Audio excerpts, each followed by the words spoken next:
জয় রাধে। এইবার আমরা সুতমুনি কে শৌনকাদি ঋষিগণ আরো 8টা প্রশ্ন করেছেন। একটা নয়, দুটা নয়, 8টা প্রশ্ন করেছিলেন। সেই 8টি প্রশ্নের উত্তর এখন আমরা আস্বাদন করব। প্রথম প্রশ্ন হলো, শ্রী সুখদেব যে ভাগবত কথা পরীক্ষিত মহারাজকে শ্রবণ করিয়েছিলেন, সেই ভাগবতটি কোথায় বসে ব্যাসদেব রচনা করেছিলেন? প্রথম প্রশ্ন। আমরা জানি যে এই ভাগবত বদ্রীনারায়ণে বসে ব্যাসদেব রচনা করেছেন। সত্রকানী পুরাণ তিনি নৈমিষারণ্যে বসে লিখেছেন, কিন্তু 18 নম্বর ভাগবত মহাপুরাণ বদ্রীনাথে বসে রচনা করেছেন। দ্বিতীয় নম্বর প্রশ্ন হলো, তিনার ব্যাসদেব কার প্রেরণাতে এই ভাগবত মহাপুরাণ লিখেছিলেন? ব্যাসদেব কার প্রেরণাতে?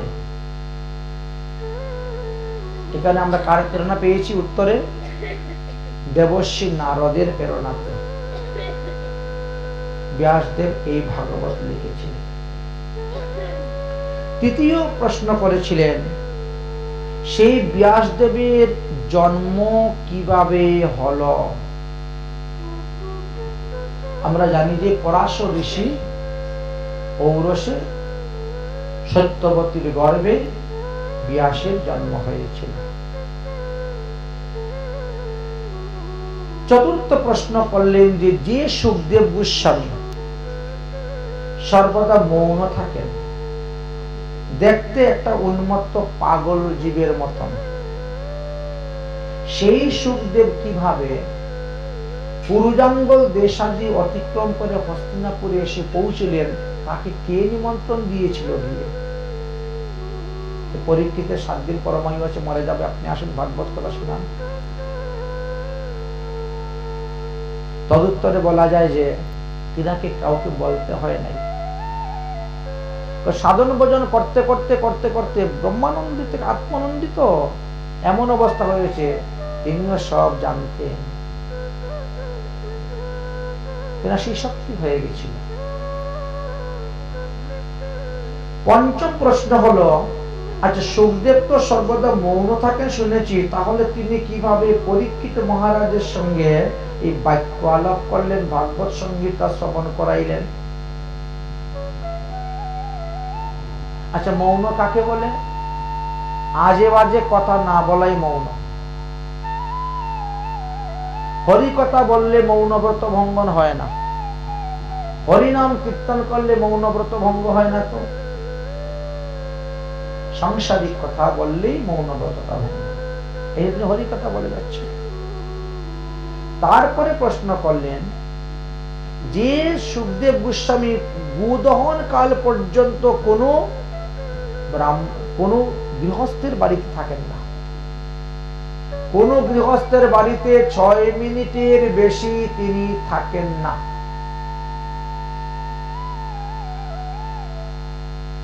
তাহলে সেই সুখদেব কেমন করে 7 দিন 7 রাত পরীক্ষিতের সভাতে বসেছিলেন? এটা কেমন করে হলো? এটা হয়েছে একমাত্র ভগবত কৃপায়। কারণ হরি কথা যখন তিনি বলতে শুরু করছেন, তখন তিনি আর দিন রাত আর হুঁশ রইল না, চলছে। হঠাৎ করে কখনো বাহ্য আসে আর সেই লীলারই তন্ময় হয়ে যায়। এমনই ছিল, ক্ষুধা নাই, পিপাসা নাই, আহার নাই, নিদ্রা নাই, 7 দিন 7 এক আসনে বসে বলেই যাচ্ছেন, বলেই যাচ্ছেন, বলেই যাচ্ছেন। তারপরের প্রশ্ন বললেন, অভিমন্যু নন্দন পরীক্ষিত একজন ভক্ত ভাগবত বলে আমরা মনে করি, কারণ যাকে মাতৃগর্ভে ভগবান গিয়ে রক্ষা করেছিলেন, সেই ভক্ত ভাগবত পরিকীর্তন যৌবন কালেই তিনি পুত্রদের উপর রাজ্যভার দিয়ে অন্নসংগত করে মৃত্যুর জন্য হয়ে গেলেন। তার কারণটা কি? আপনার কি পাপ? আমাদের শেষ প্রশ্ন হলো, যে সুখদেব গোস্বামী পাদ, যে সুখদেব গোস্বামী পাদের কৃপাতে আমরা এই শ্রীমদ্ ভাগবত মহাপুরাণ পেয়েছি, সেই সুখদেব কে ছিলেন? তার জন্মকথা শুনতে চাই।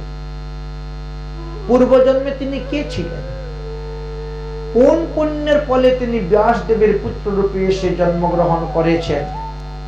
আর পরে তিনি জীবের মঙ্গলের জন্য এই ভাগবত রেখে গিয়েছেন। এই 8টি প্রশ্নের উত্তর আপনি কৃপা করে আমাদের নিকটে বর্ণনা করুন। সুতমণি তখন এই 8টি প্রশ্নের উত্তর দিতে গিয়ে তিনি আরম্ভ করলেন। সুত উবাচ দাপরে সমনো প্রাপ্তে তৃতীয়ে যুগ পর্যায়ে জাতো পরাশরং যোগী ব্যাসং কলয়া হরে। দেখো, আমরা সবাই জানি সত্য থেকে দাপর করি 4টি যুগ, কিন্তু একানি শেষ নয়। এই 4 যুগ ঘড়ির কাঁটার মতো বারবার ঘুরে আসে। 71 বার সত্য যুগ, 71 বার ত্রেতা যুগ, 71 বার দাপর যুগ, 71 বার কলিযুগ যদি যায়, তাহলে এক মন্বন্তর যায়, তাই না?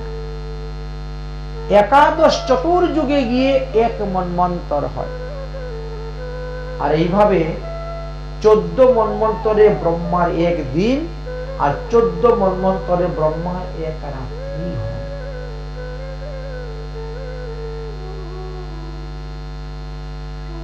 তো সত্যতেতা এই যে 7ম মন্বন্তর আমাদের গেল, এই 7ম মন্বন্তরের সত্য যুগ গেল, ত্রেতা যুগ গেল, দাপর যুগ গেল। সেই দাপর যুগেতে পরাশর মুনি জন্মগ্রহণ। আর পরাশর মুনির জন্ম হলো কোথা থেকে? তার বংশ পরিচয় কোথা থেকে আসলো? বলে আমরা আগেই বলেছি যে ভগবান শ্রীকৃষ্ণের হইতে গর্ভসায়িক বিষ্ণু এসেছেন। গর্ভসায়িক বিষ্ণুর নাভি হইতে পদ্মফুলের জন্ম, পদ্মফুলের উপরে ব্রহ্মার জন্ম। ব্রহ্মার অনেক মানুষ পুত্র ছিলেন। ব্রহ্মার অনেক মানুষ পুত্রের মধ্যে এক পুত্র নাম হলো বৈশিষ্ট্য। বৈশিষ্ট্য মুনি ব্রহ্মার মানুষ পুত্র। বৈশিষ্ট্য মুনির 100 পুত্র ছিল। তার মধ্যে এক পুত্রের নাম ছিল শক্তি। ওই শক্তি শুধু বিবাহ করেছিলেন, বাকি 99টি পুত্র অবিবাহিত অবস্থায় ছিলেন। আর সেই সময়েই বিশ্বামিত্র মুনির সঙ্গে বৈশিষ্ট্য মুনির ঝগড়া সৃষ্টি হয়েছে, কলহ সৃষ্টি হয়েছে। তখন বিশ্বামিত্র মুনি কি করেছেন? তিনার শিষ্য ছিল একজন রাক্ষস, কলমশপাদ নামের রাজা। ওই শিষ্যের দ্বারা তিনি যুদ্ধ চক্রান্ত করে বৈশিষ্ট্য মুনির 100টা পুত্রকে শেষ করে দেন। বৈশিষ্ট্য মুনি নির্বংশ হয়ে গেলেন। এই জন্য মনের দুঃখেতে তিনি আত্মহত্যা করার জন্য রওনা হয়েছেন। সেই সময়ে পরাশর মুনি ছিলেন মায়ের পেটে। ওই যে শক্তির বিয়ে করেছিল, শক্তির ঔরজাত সন্তান। মাতৃগর্ভ থেকে বলছে, দাদু তুমি আত্মহত্যা করতে যেও না, তুমি জলে ডুবে মরতে যেও না। আমার বাপ কাকাকে যে মেরেছে তাকে মেরে আমি প্রতিশোধ নিব। এই তো বৈশিষ্ট্য মুনি আত্মহত্যা করতে গেলেন। সেই গর্ভ থেকে এই সন্তান বেরিয়েছিল, নাম হলো তার পরাশর মুনি। পরাশর মুনি বড় হওয়ার পরে তিনি কি করলেন? বেবিচারী যজ্ঞ আরম্ভ করলেন, রাক্ষস নিধন যজ্ঞ। এই পৃথিবীতে আর রাক্ষস রাখবে না। আমার বাপ কাকাকে রাক্ষসরা খেয়েছে, অতএব রাক্ষস নিধন যজ্ঞ শুরু হলো। হাজার হাজার লক্ষ লক্ষ রাক্ষসেরা অগ্নিকুণ্ডের মধ্যে পড়ে একেবারে প্রাণ ত্যাগ ভস্মচ্ছাই হয়ে যাচ্ছে। অত্রিমুনি এসে অনুরোধ করলেন, বাবা এই যজ্ঞ বন্ধ করো, একটা রাক্ষস মাত্র তোমার বাপ যেটাকে কাকাকে খেয়েছে, আর তুমি তার বিনিময়ে লক্ষ লক্ষ রাক্ষস নিধন করেছো। এরাও তো জীব, হোক না রাক্ষসী, তথাপিও তো সে জীব, হোক না হাঁস মুরগি পাটাকষি, সেও তো জীব,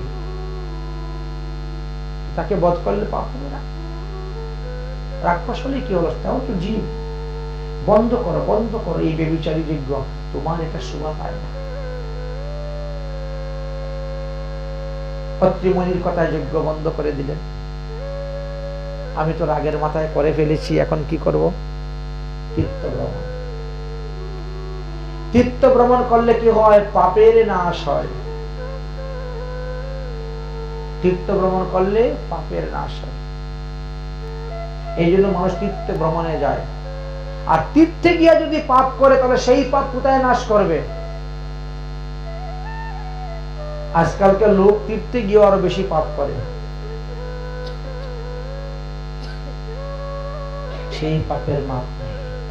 সেই পাপের মাপ করবে তীর্থ। যদি তীর্থে বাস করেন, সেই তীর্থ আপনাকে মাপ করবে। আর আপনি পাপ করে বাড়িতে চলে আসছেন, তাহলে এই মাপ আর হলো না,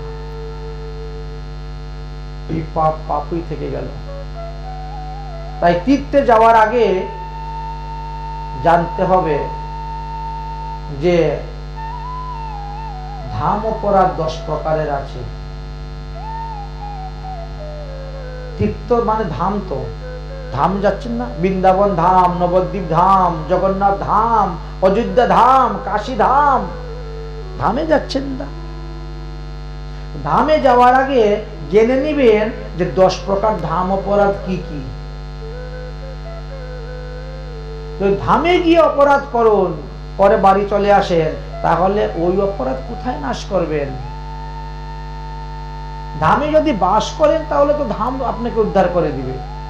কেউ গিয়েছেন 15 দিন, 20 দিন, 1 মাসের জন্য, 2 মাসের জন্য, আর ওখানে গিয়ে আরো ভুরি ভুরি অপরাধ করে আসলাম, ধামবাসীদের নিন্দা করে আসলাম, দুর্নাম বদনাম করে আসলাম, তাহলে ধাম আপনাকে মাফ করবে না। ধাম যাত্রার ফল আপনি পাবেন না।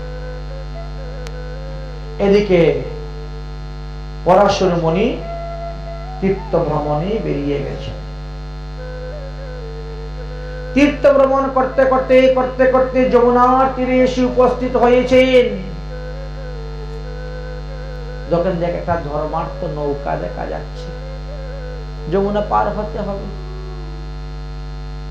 যমুনার নিকটে এসে দেখেন এক নাবালিকা যমুনার এই নদীর মধ্যে বসে আছে, জলের মধ্যে, এই নৌকার মধ্যে বসে আছে। এ মেয়ে, তোমার বাবা কোথায়? আমার বাবা খেতে বাড়িতে গিয়েছেন। কখন আসবে? সে দেরি হবে আসতে। কেন?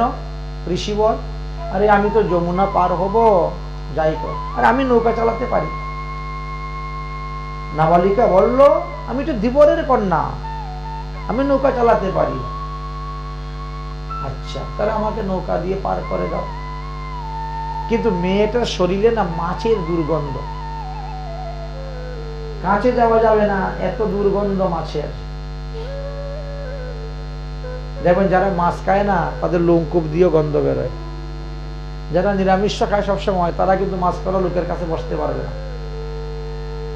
গায়ের লোমকূপ দিয়েও তো গন্ধ বেরোয়, শ্বাসের সঙ্গে গন্ধ বেরোয়, কথা বলতে গন্ধ বেরোয়। তো তার জন্য দম বন্ধ হয়ে যাচ্ছে, সে তখন রুমাল দিয়ে কাপড় টিপিতে ধরে কথা বলে।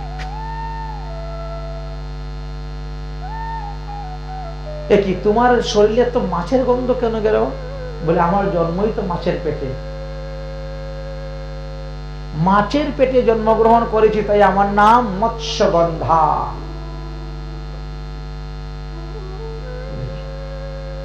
কেন তুমি মাছের পেটে জন্মগ্রহণ করলে? তোমার জন্ম কাহিনী কিটা শোনাও তো। দেখেন, দাপর যুগে চেদি দেশের এক রাজা ছিলেন, নাম ছিল তার উপরিচি বসু। তিনি মৃগয়া করতে গিয়ে বনের মধ্যে একটি সন্তান পেলেন, ওকে এনে লালন পালন করে বড় করে তারপর তাকে বিয়ে করলেন। বিয়ে করার পরে তারপরে যখন তিনি স্ত্রীতে গর্ভদান দিবেন, গর্ভদান হলো একটা সংস্কার। আমাদের 16টি সংস্কারের মধ্যে একটি সংস্কার হচ্ছে গর্ভদান।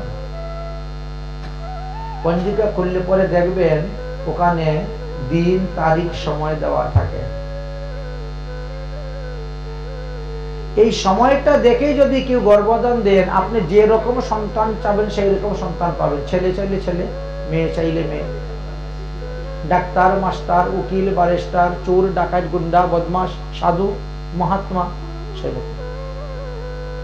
গর্ভদানের উপরে, গর্ভদানের সময়ের মধ্যে নির্ভর করতেছে সবকিছু।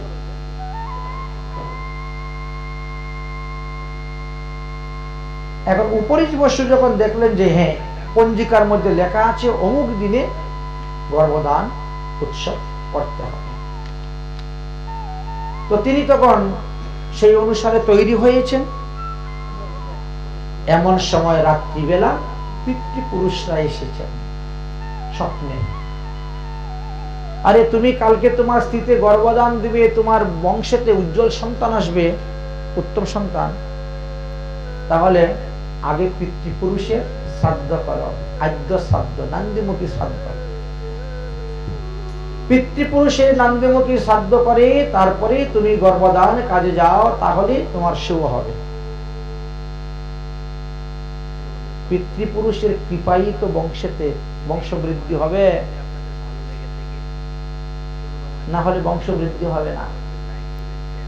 বংশবৃদ্ধি করতে গেলে পিতৃপুরুষের পূজা করতে হবে, পিতৃপুরুষের কৃপাতে বংশবৃদ্ধি হয়। ঠিক আছে, তাহলে কালকে তোমার কাজ হয়েছে, আগে পিতৃপুরুষের পূজা করবা, শ্রাদ্ধ তর্পণাদি করবা, তারপরে তুমি গর্ভদানে যাবা, অনুষ্ঠান করবা। স্বপ্ন ভেঙে গেল। সকালবেলায় তিনি গিয়ে উপস্থিত হয়েছেন জঙ্গলে। আম পাতা, বেলপাতা, অমুক টমুক সব নিয়ে আসবেন, সৌমিক যজ্ঞের সামগ্রী সব নিয়ে আসবেন, কিন্তু বারবার স্ত্রীর কথা মনে পড়তেছে। স্ত্রীর কথা মনে পড়তে পড়তে পড়তে পড়তে তিনার জঙ্গলের মধ্যেই রেতস্খলিত হয়ে গেল। তো তিনার একটা সঞ্চালন পক্ষী ছিল। তখন একটা গাছের পাতার মধ্যে ঠুঙ্গা তৈরি করে ওই রেতটা ওর মধ্যে দিয়ে বলেন, যাও এইটা নিয়ে আমার স্ত্রীর কাছে নিয়ে দিবে। পক্ষীটা যখন রওনা হয়েছে তখন আরেকটা পক্ষী বলছে, আরে এর মুখের মধ্যে কি জানি ভালো খাবার আছে রে, নিয়ে যাচ্ছে, আমি তাকে ধরে খাবো, পড়ে আসছি। দুই পক্ষীর মধ্যে স্বর্গ শূন্য মার্গে যুদ্ধ চলতেছে। যুদ্ধ চলতে চলতে ওই বীর্যের পুটলাটা পড়ে গেল যমুনা নদীর জলে। একটা বোয়াল মাছ আসলো, ঘাপ করে গিলে ফেলে, যার কারণে তার পেটের ভিতরেই সন্তান এসে যমজ সন্তান। ধীরে ধীরে ধীরে ধীরে মৎস্যটা আর চলতে পারে না, ভারী হয়ে গেছে। এই ধীবরেই তখন যমুনায় জাল ফেলেছেন মাছ ধরতে, আর সেই বোয়াল মাছটা ওর মধ্যে উঠে গেছে। মাছটা নিলেন, এত বড় মাছ, এটাতে একজন লোকে কিনে নিতে পারবে না এত টাকা দিয়ে, এটাকে কেটে টুকরো টুকরো করে বাজারে বিক্রি করবে। মাছের মাথাটা যখন কাটলেন তখনই দেখেন একটা শিশুর পা দেখা যাচ্ছে, শিশুর পা। ধীরে ধীরে ধীরে ধীরে কেটে বের করে দেখেন যে দুইটি সন্তান, একটি পুত্র একটি কন্যা। ধীবর চিন্তা করলেন, আমার কোনো সন্তান নাই, আমি তাহলে লক্ষ্মীকে রাখবো। কন্যা হলো লক্ষ্মী স্বরূপ, তাহলে লক্ষ্মী, কন্যা হলো লক্ষ্মী, আমি কন্যাকে রাখবো। আর কন্যাদান হলো উত্তম দান, কন্যাদানের দ্বারা বহু পুণ্য অর্জন হয়, সেই কন্যা আমি দান করব। আর আমাদের রাজা উপরিজ বসু, তিনিও সন্তান নাই, নিঃসন্তান, তাহলে তাকে এই পুত্রটা দান করে দিল। ধীবর ওই পুত্রটাকে নিয়ে রাজাকে দান করলেন আর কন্যাকা তিনার কাছে রাখলেন। রাজা যখন সমস্ত বিবরণ শুনলেন তখন এই পুত্রের নাম রাখলেন মৎস্যরাজ। তিনারই তো পুত্র, এটা রাজার পুত্র। কিভাবে হলো? ক্ষেত্রজ পুত্র। একে বলা হয় ক্ষেত্রজ পুত্র। আপনি একটা আম খেয়ে খেয়ে যাচ্ছেন, তাই না? আম খেয়ে খেয়ে যাচ্ছেন, আম খাওয়া হয়ে গেছে, বিচিটা ফেলে দিয়েছেন। ওই বীজ থেকে একটা গাছ উঠেছে, ওই বীজ থেকে একটি আম গাছ হয়েছে। আপনি কি বলতে পারবেন যে এই গাছটা আমার? কেউ মানবে না, কারণ জায়গার মালিক যে, সে বলবে এটা আমার আম গাছ, তাই না? জায়গার মালিক যে, সে বলবে এটা আমার আম গাছ। ঠিক তেমনি ভাবে ক্ষেত্রজ পুত্র যে উৎপন্ন করা হয়, ক্ষেত্রজ পুত্রের পিতা ওই ক্ষেতের মালিকই হন। নিজেকে বলা যায় না। যেমন মনে করেন ব্যাসদেবের ঔরসজাত সন্তান ধৃতরাষ্ট্র, পাণ্ডু, বিদুর, কিন্তু কেউ বলে যে ব্যাসদেবের পুত্র না, তো তারই বাপদাদার নাম বলা হয়, সেখান থেকে পরম্পরা যায়, কারণ ওটা ক্ষেত্রজ পুত্র। এই কারণে ক্ষেত যার মালিক হলো সে। কেউ বলেনি সূর্যের পুত্র কর্ণ, ক্ষেত কার? ওই অমুকে। হ্যাঁ, তোরা 6 ভাই ছিলে রে, তোরা 6 ভাই ছিলি পঞ্চপাণ্ডব, ঠিক বলে না? তোরা শুধু 5 ভাই নয়, কর্ণ তোদের ভাই, 6 ভাই। কেন? ক্ষেত্রজ পুত্র। ক্ষেত যার, সেই হয় সেই গাছের মালিক। আচ্ছা, যাই হোক, তো মেয়েটা যখন ধীরে ধীরে বড় হচ্ছে তখন তার গায়ের থেকে মৎস্যের গন্ধ বেরোচ্ছে। ধীবর তখন চিন্তা করলেন যে এর গায়ের গন্ধ দূর করার উপায় হয়েছে একমাত্র সাধুগুরু বৈষ্ণবের কৃপা। সাধুগুরু বৈষ্ণবরা হলো এই ভবরোগের বৈদ্য। পুনরপি জননম পুনরপি মরণম পুনরপি মাতৃ যতনে শয়নম 84 লক্ষ যোনি ভ্রমণ, এর থেকে মুক্তি দিতে পারে একমাত্র সাধুগুরু বৈষ্ণবরা। তাই এদেরকে বলা হয়েছে এরা হলো ভবরোগের বৈদ্য।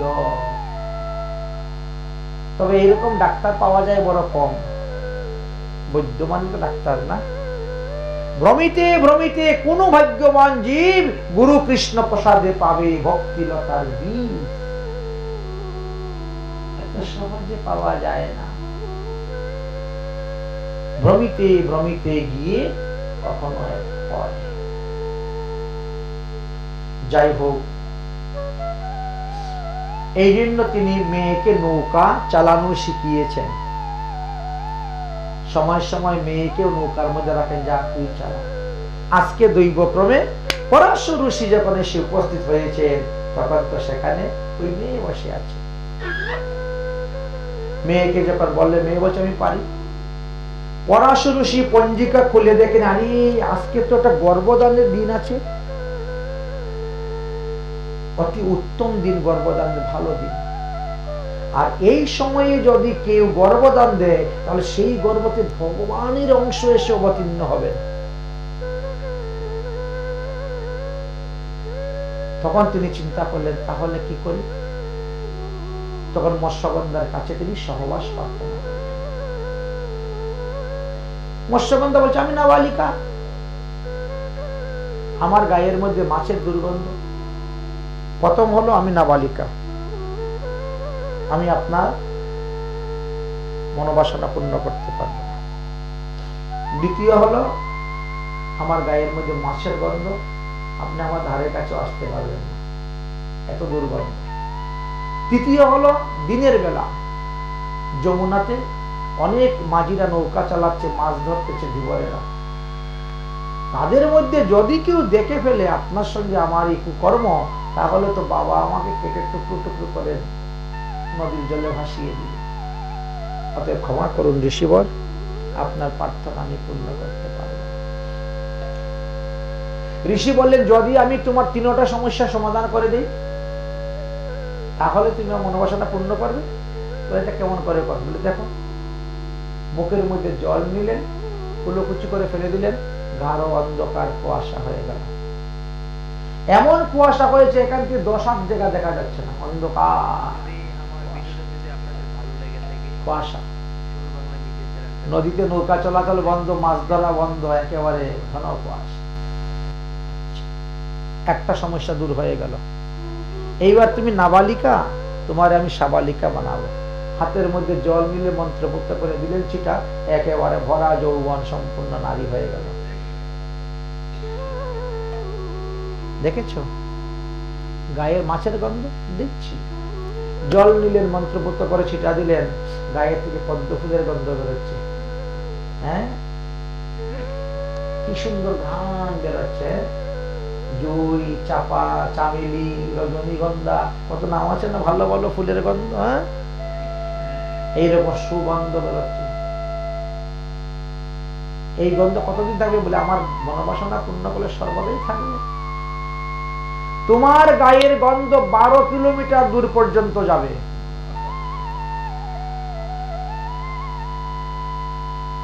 এখান থেকে 12 কিলোমিটার বলতে কি তোমাদের কামাখ্যাগুড়ি রেল স্টেশন আরো বেশি। তাহলে তো কামাখ্যাগুড়ি রেল স্টেশন থেকে ঘ্রাণ সঙ্গে সঙ্গে চলে আসতে পারবেন। হ্যাঁ, লাল স্কুলে এসে পৌঁছে যাবেন। বাবারে, কার গায়ের থেকে এত গন্ধ বেরোচ্ছে। হ্যাঁ, এই জন্য তোমার এক নাম দিলাম যুজনগন্ধা। এক যুজন সমান 12 কিলোমিটার। যুজনগন্ধা নাম। এই মৎস্যগন্ধা থেকে তিনি যুজনগন্ধা হয়ে গেলেন। ঋষির সঙ্গে কথা দিয়েছিলেন, সত্য রক্ষা করে ঋষির সঙ্গে মিলন করেছেন বলে তিনার নাম সত্যবতী। বললেন যে আপনার সমস্যা সমাধান করলে আমি আপনার মনোবাসনা পূর্ণ করব। কথা দেওয়া হয়েছে, কথা অনুসারে তিনি কথা রক্ষা করেছেন, তাই তার নাম সত্যবতী। একই ব্যক্তি কিন্তু নাম 3টা, মৎস্যগন্ধা, যুজনগন্ধা, সত্যবতী। ঋষি মনোবাসনা পূর্ণ হলো, গর্ভদান দিলেন। গর্ভদান দিতে দিতে নৌকাও ধীরে ধীরে চলছে। নৌকা গিয়ে যমুনার পরপারে গিয়ে উপস্থিত হয়ে গেছে। পরাশর মুনি বললেন, দেবী তুমি আবার নৌকার থেকে নেমে নৌকাটা ধরো, আমি নামি নৌকার থেকে।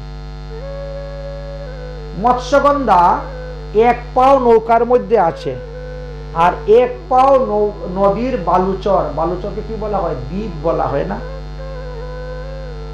মোহনা দ্বীপ। যেই পা দিয়েছেন দ্বীপের মধ্যে, এমনি সন্তান প্রসব হয়ে গেছে। বলো ব্যাসদেব ভগবান কি। এখানে বলছেন ব্যাসং কলায়া হরে।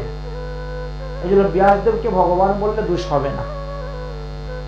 কলায়া হরে, শ্রীহরির কলা অংশ নিয়ে তিনি এসে জন্মগ্রহণ করেছেন। স্বয়ং ভগবান নয়। ভগবান এবং স্বয়ং ভগবানের মধ্যে পার্থক্য আছে। ঈশ্বর এবং পরম ঈশ্বরের মধ্যে পার্থক্য আছে।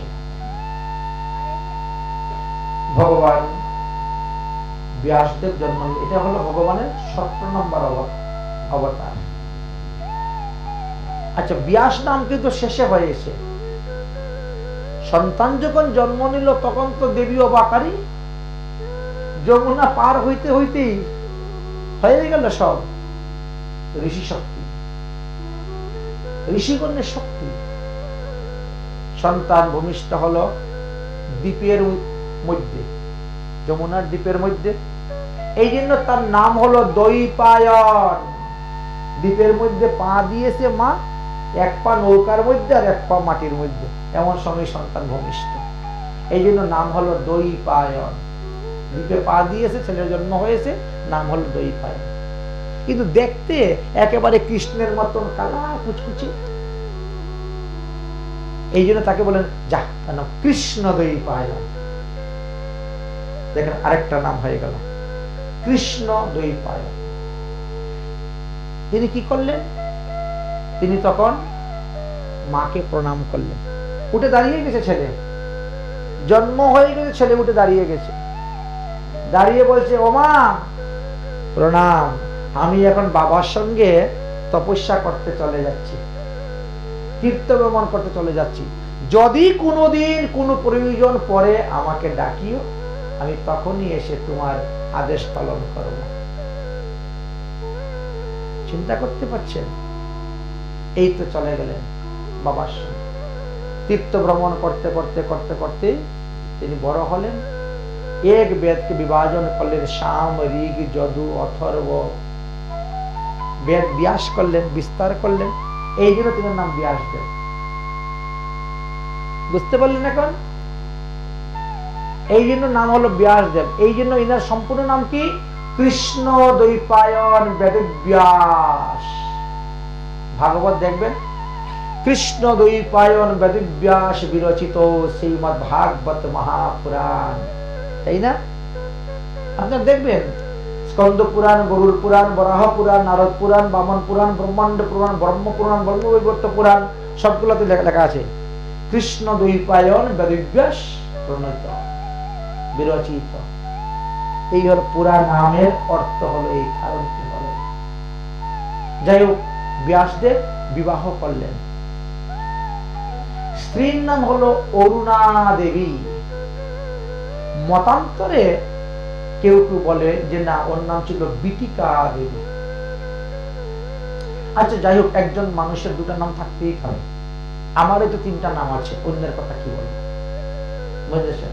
কারণ বাপ দাদারা এক নাম রেখেছেন, জন্মকুণ্ডলীর মধ্যে কুষ্টির মধ্যে আবার আরেক নাম, দীক্ষা নিলাম তখন এক নাম পরিবর্তন হয়ে গেল, আরেক নাম, সন্ন্যাস যখন নিলাম বাবাজি ভেষাশ্রিত হলো তখন আরেক নাম হয়ে গেল। আমারই তো নাম একটা। যে অরুণা দেবী হোক আর বিটিকা দেবী হোক, যাই হোক, ব্যাসদেব বিবাহ করলেন। কিন্তু বিবাহিত জীবনে বহুদিন গত হয়ে গেল, কোনো সন্তানাদি তিনার হচ্ছে না। বহুদিন গত হয়ে গেল। তিনি প্রথমে নৈমিষারণ্যে ছিলেন, সপ্তকানী পুরাণ রচনা করলেন, মহাভারত রচনা করলেন, গীতার রচনা করলেন, সবই করলেন। কিন্তু জীবের মঙ্গলের জন্য এত কিছু করলেন, কিন্তু নিজের কিছু হচ্ছে না। এই জন্য ভাবলেন যে যাই বদ্রী বিশাল, ভগবান বদ্রীনারায়ণের কাছে গিয়ে ওখানে গিয়ে তপস্যা করব। এই জন্য সস্ত্রী সহিত বদ্রীনারায়ণের কাছে গিয়ে উপস্থিত হয়ে গেলেন। ওখানে বসে এবার সাধন ভজন করতে শুরু করেছেন। আজও পর্যন্ত ব্যাস গুফা নামে পরিচিত। যদি কেউ বদ্রীনারায়ণ যান, উত্তরাখণ্ডে বদ্রীনারায়ণ, উত্তরাখণ্ডে 4 ধাম আছে না, গঙ্গোত্রী, যমুনোত্রী, কেদার, বদ্রী, এই হলো বদ্রীনাথ। বদ্রীনাথে কি করেন? বদ্রীনাথে ভগবান শয়ন করেন। আর সেতুবন্ধ রামেশ্বরে গিয়ে ভগবান স্নান করেন। দ্বারকাতে গিয়ে ভগবান বেশভূষা করেন। আর জগন্নাথপুরীতে গিয়ে ভগবান ভোজন করেন। এই তো ভারতবর্ষের 4 ধাম। ভগবান 4 ধামের মধ্যে 4 লীলা করে ঘুরে বেড়াচ্ছেন। তাই বদ্রীনারায়ণে তিনি রওনা হয়েছেন। ওখানে গিয়ে সাধন ভজন চলছে, পুত্র সন্তান প্রাপ্তির জন্য যজ্ঞ চলতেছে। পুত্রেষ্টি যজ্ঞ বলে, পুত্রেষ্টি যজ্ঞ, পুত্র সন্তান প্রাপ্তির জন্য যজ্ঞ, পুত্রেষ্টি যজ্ঞ। এই যজ্ঞ যদি ঠিক ভাবে করেন, আপনার পুত্র সন্তান হবেই হবে। পুত্রেষ্টি যজ্ঞ আগের দিনে করেছেন, এখনো হচ্ছে। যাই হোক, সৌনক মুনি বললেন, হে সুত, তাহলে সুখদেব গোস্বামী পাদ ব্যাসের পুত্র রূপে কখন, কিভাবে, কেমন করে জন্মগ্রহণ করলেন সেটা তো বলুন। সেই কথা বলতে গেলে তো এখন তোমাদেরকে সুখদেবের জন্ম কথা বলতে হবে। ব্যাসদেব তো এই পর্যন্ত এসে উপস্থিত হয়ে গেছেন, এবার পুত্র রূপে সুখদেব কেমন করে আসলেন? এই যে সুখ পাখি, সুখদেব মানে সুখ পাখি, এই যে সুখ পাখি, তিনি ছিলেন নিত্য গোলক ধামের সুখ পাখি। নিত্য গোলক ধাম একেবারে ওই যেখানে রাধা কৃষ্ণের নিত্য লীলা হয়। এই সুখ পাখি রাধারানীর কোলে বসে নৃত্য করতেন, রাধা কৃষ্ণের গুণগান কীর্তন করতেন। যদি রাধা কৃষ্ণের কুঞ্জ মিলনাদি সমস্ত লীলা সচ্চুকে দর্শন করতেন। এই সেই সুখ পাখি, ইনি কি করতেছে? ইনি রাধা রাধা রাধা রাধা রাধা রাধা নাম জপ করতেন। রাধারানীকেই তিনি তিনার গুরু রূপে মানতেন, তাই গুরুর নাম তিনি জপ করতেন, রাধা রাধা রাধা রাধা রাধা রাধা। একদিন রাধারানী বলছেন, আরে রাধা রাধা মা বদো, কৃষ্ণ কৃষ্ণ বদো। আরে আমার নাম আমার সামনে বললে পরে আমি ততটা সন্তুষ্ট হই না। যদি আমার স্বামী, আমার প্রভুর নাম, আমার প্রিয়ার নাম জপ করেন, তাহলে আমি সন্তুষ্ট হই। অতএব কৃষ্ণ কৃষ্ণ বদ, মাধা রাধা মা বদ, কৃষ্ণ কৃষ্ণ বদ। এবার তিনি কৃষ্ণ কৃষ্ণ কৃষ্ণ কৃষ্ণ শুরু করেছেন। কৃষ্ণ বলছেন, এই রাধা রাধা বল। এবং কি করবে? রাধা বলে কৃষ্ণ কৃষ্ণ বল, কৃষ্ণ বলে রাধা রাধা বল। বলে তুই জানিস রাধা নামের কি মহিমা? মম নাম সতেনৈব রাধা নাম সদুত্তমম। 100 বার কৃষ্ণ নাম উচ্চারণ করলে যেই ফল পাওয়া যায়, একবার রাধা নাম করলে সেই ফল পাওয়া যায়। ভগবান শ্রীকৃষ্ণের মুখ নিঃসৃত বাণী। এমনি কি সাধুরা রাধা রাধা বলে? আর আপনারা বলেন হ্যালো, মোবাইলটা নিয়ে বলেন হ্যালো। সাধুরা বলে জয় রাধে। কে বলছেন? কোথার থেকে বলছেন? 100 বার কৃষ্ণ নাম নিলে যেই ফল পাওয়া যাবে, একবার রাধা নাম নিলে সেই ফল পাওয়া যাবে। এই জন্য রাধার নাম হলো আনমূল। তার মূল্য কে দিবে? যারা সারাদিন রাধা রাধা করে জপ করে রাধা নাম। এই জন্য রাধা নামের বড় মহিমা। তকদীর বদল জাতি হে রাধা নাম গানে সে। এই কপালের লেখা পরিবর্তন হয়ে যাবে যদি রাধা নাম কীর্তন করে। হে সুখ পাখি, হে সুখ পাখি, ব্যাখ্যা করলে পরে বুঝতে পারবেন, এমনি বুঝবেন না, এমনি বুঝবেন না। যখন ব্যাখ্যা করব তখন বুঝতে পারবেন। সুখ পাখি, তুমি তো আমাদের রাধা কৃষ্ণের লীলা দর্শন করেছো, এতই তুমি যাও পৃথিবীতে গিয়ে এই রাধা কৃষ্ণের লীলা প্রচার করো। কৃষ্ণ বলছেন রাধা রানী আমার প্রেমের গুরু, তাই আমার নাম আগে হবে না, রাধার নাম আগে হবে। কেউ যদি কৃষ্ণ রাধা বলে তাহলে ব্রহ্মহত্যা পাপ হবে তার। রাধা কৃষ্ণ বলতে হবে। রাধা কৃষ্ণ রাধা কৃষ্ণ রাধা কৃষ্ণ রাধা রাধা কৃষ্ণ বলতে হবে। কৃষ্ণ রাধা বলবেন তাহলে অপরাধ হবে, নরকে যেতে হবে। ভিতরে যখন প্রবেশ করবেন তখন বুঝতে পারবেন। শ্রী রাধিকার চরণ রেণু ভূষণ করিলে তনু অনায়াসে পাবে গিরিধারী। কৃষ্ণকে ভজন করতে হয় না, রাধা রানীকে ভজন করলে কৃষ্ণ পাওয়া যাবে। কৃষ্ণকে দেওয়ার মালিক কে? রাধা রানী। রাধা রানীকে ভজন না করলে কখনো কৃষ্ণ পাওয়া যাবে না। শ্রী রাধিকার চরণে রেণু ভূষণ করিলে তনু অনাহাসে পাবে গিরিধারী। গিরিধারী কে? কৃষ্ণই তো। পর্বত উঠিয়েছিল আঙ্গুলের মধ্যে, তাকে পেতে গেলে রাধার ভজন পেয়ে যাবে। আরো ভিতরে যখন প্রবেশ করবেন তাহলে আরো বুঝতে পারবেন। এবার যাও পৃথিবীতে প্রচার করো। এখন নিত্য গোলকধামের দেহ নিয়ে গোলকধামে এসে বাস করা যায় না। প্রতিটা জায়গারই একটা আবহাওয়া আছে না, সেই অনুসারে সেই স্থানে সেই রকম নিতে হবে দেহ। তাহলে কি করতে হবে? তুমি যখন সুখ পাখি, তুমি আরেক সুখ পাখির ডিম রূপে গিয়ে জন্মগ্রহণ করো। কারণ পাখিরা হলো অন্ডুজ প্রাণী, তাই না?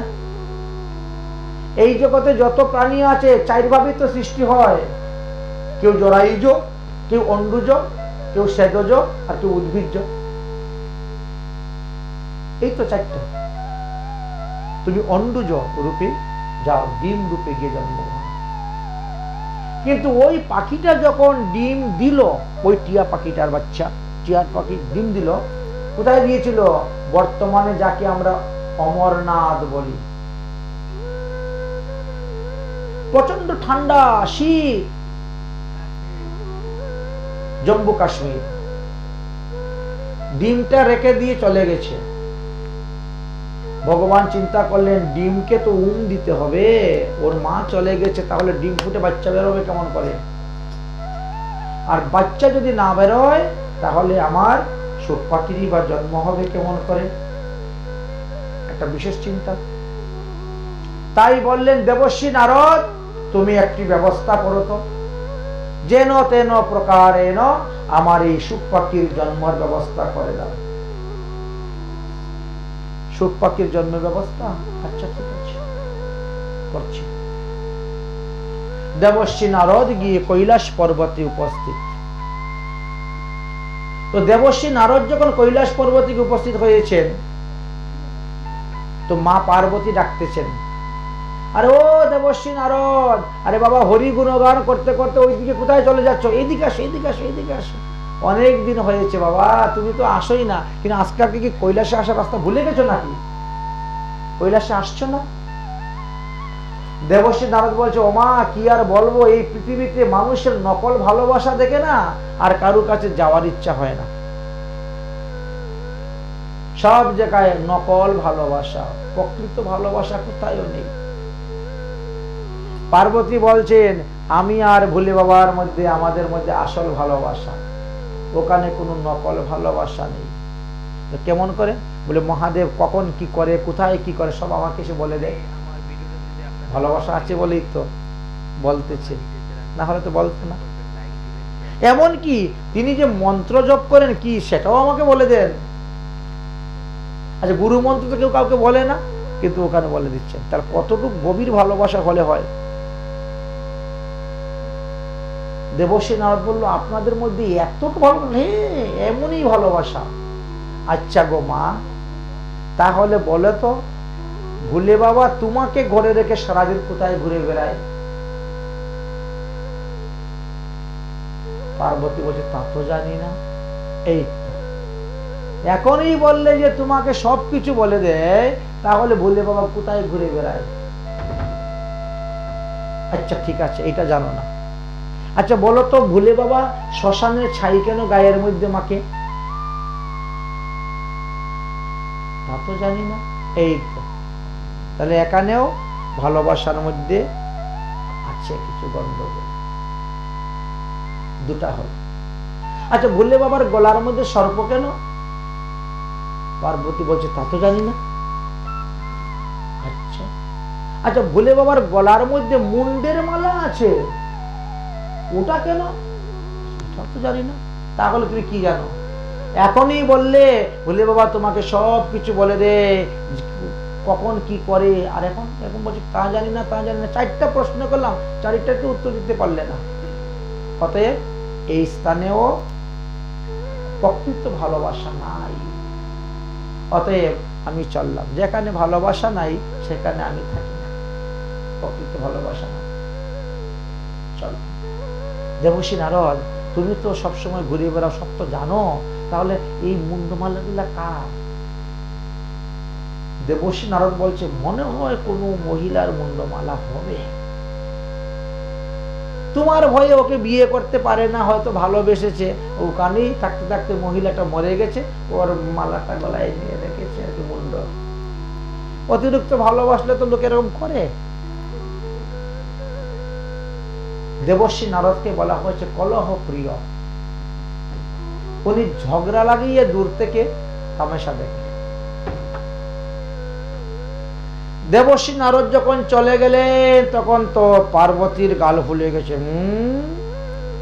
দেখেছো কিরকম কপট, এত কিছু হয়ে যাচ্ছে আর আমি কিছুই জানি না, কিছুই বুঝলাম না, খবর নিলাম না, আজকে বাড়িতে আসো। এবার যদি কোনো মহিলার রাগ করে কি অবস্থা হয় দেখেন তো। এখন তো একেবারে রণাঙ্গিনী, রাগে গায়ের অলংকার, নাক কান হাত সমস্ত অলংকার খুলে রেখে দিয়ে কালা একটা কাপড় পরে মাটির মধ্যে করে গড়াগড়ি করতেছে, আমার সঙ্গে এইরকম কপটতা করতেছেন। দেবর্ষি নারদ তো কৈলাস থেকে বেরিয়ে চলে যাচ্ছেন, আর মহাদেব কৈলাসে প্রবেশ করতেছেন। সম্মুখে দেখা, আরে দেবর্ষি নারদ আসুন আসুন, চলেন আজকে আমাদের বাড়ি থাকবেন, আপনার মুখ থেকে হরি গুণগান শ্রবণ করব। দেবর্ষি নারদ বলেন, এই মাত্র তো মা পার্বতীর সঙ্গে দেখা করে এসেছি, এখন আর নয়, এবারে যাই অন্যত্র। হ্যাঁ দেখা হয়ে গেছে বলে, হ্যাঁ সর্বনাশ হয়েছে, আমি নাই ঘরে। আর দেবর্ষি নারদ গেছে পার্বতীর সঙ্গে দেখা করতে, এত কলহ প্রিয়, না জানি কোন ঝগড়া আবার সৃষ্টি করে রেখে এসেছে। বলে বাবা তো ভালোই জানেন নারদের স্বভাব। সাত পাঁচ চিন্তা করতে করতে রওনা হয়েছেন। পার্বতী, ও পার্বতী, কোনো শব্দ নেই। আগে তো একবার ডাক দিলে দৌড়ে ঘর থেকে বেরিয়ে আসতো, এবার তো দুইবার তিনবার চারবার ডাকলেও আর কোনো কোনো শব্দই নেই। বুঝতে পারলেন যে নারদ কোনো ষড়যন্ত্র করে গেছে, পার্বতী মানিনী হয়েছে। ডাকতে ডাকতে ডাকতে ডাকতে একেবারে ঘরের ভিতরে গিয়ে দেখেন মাটির মধ্যে ঘুমিয়ে আছে আর কান্না করতেছে। কান্না একদম নাকের জলে চোখের জলে সব এক হয়ে যাচ্ছে। বুঝতে পারলেন,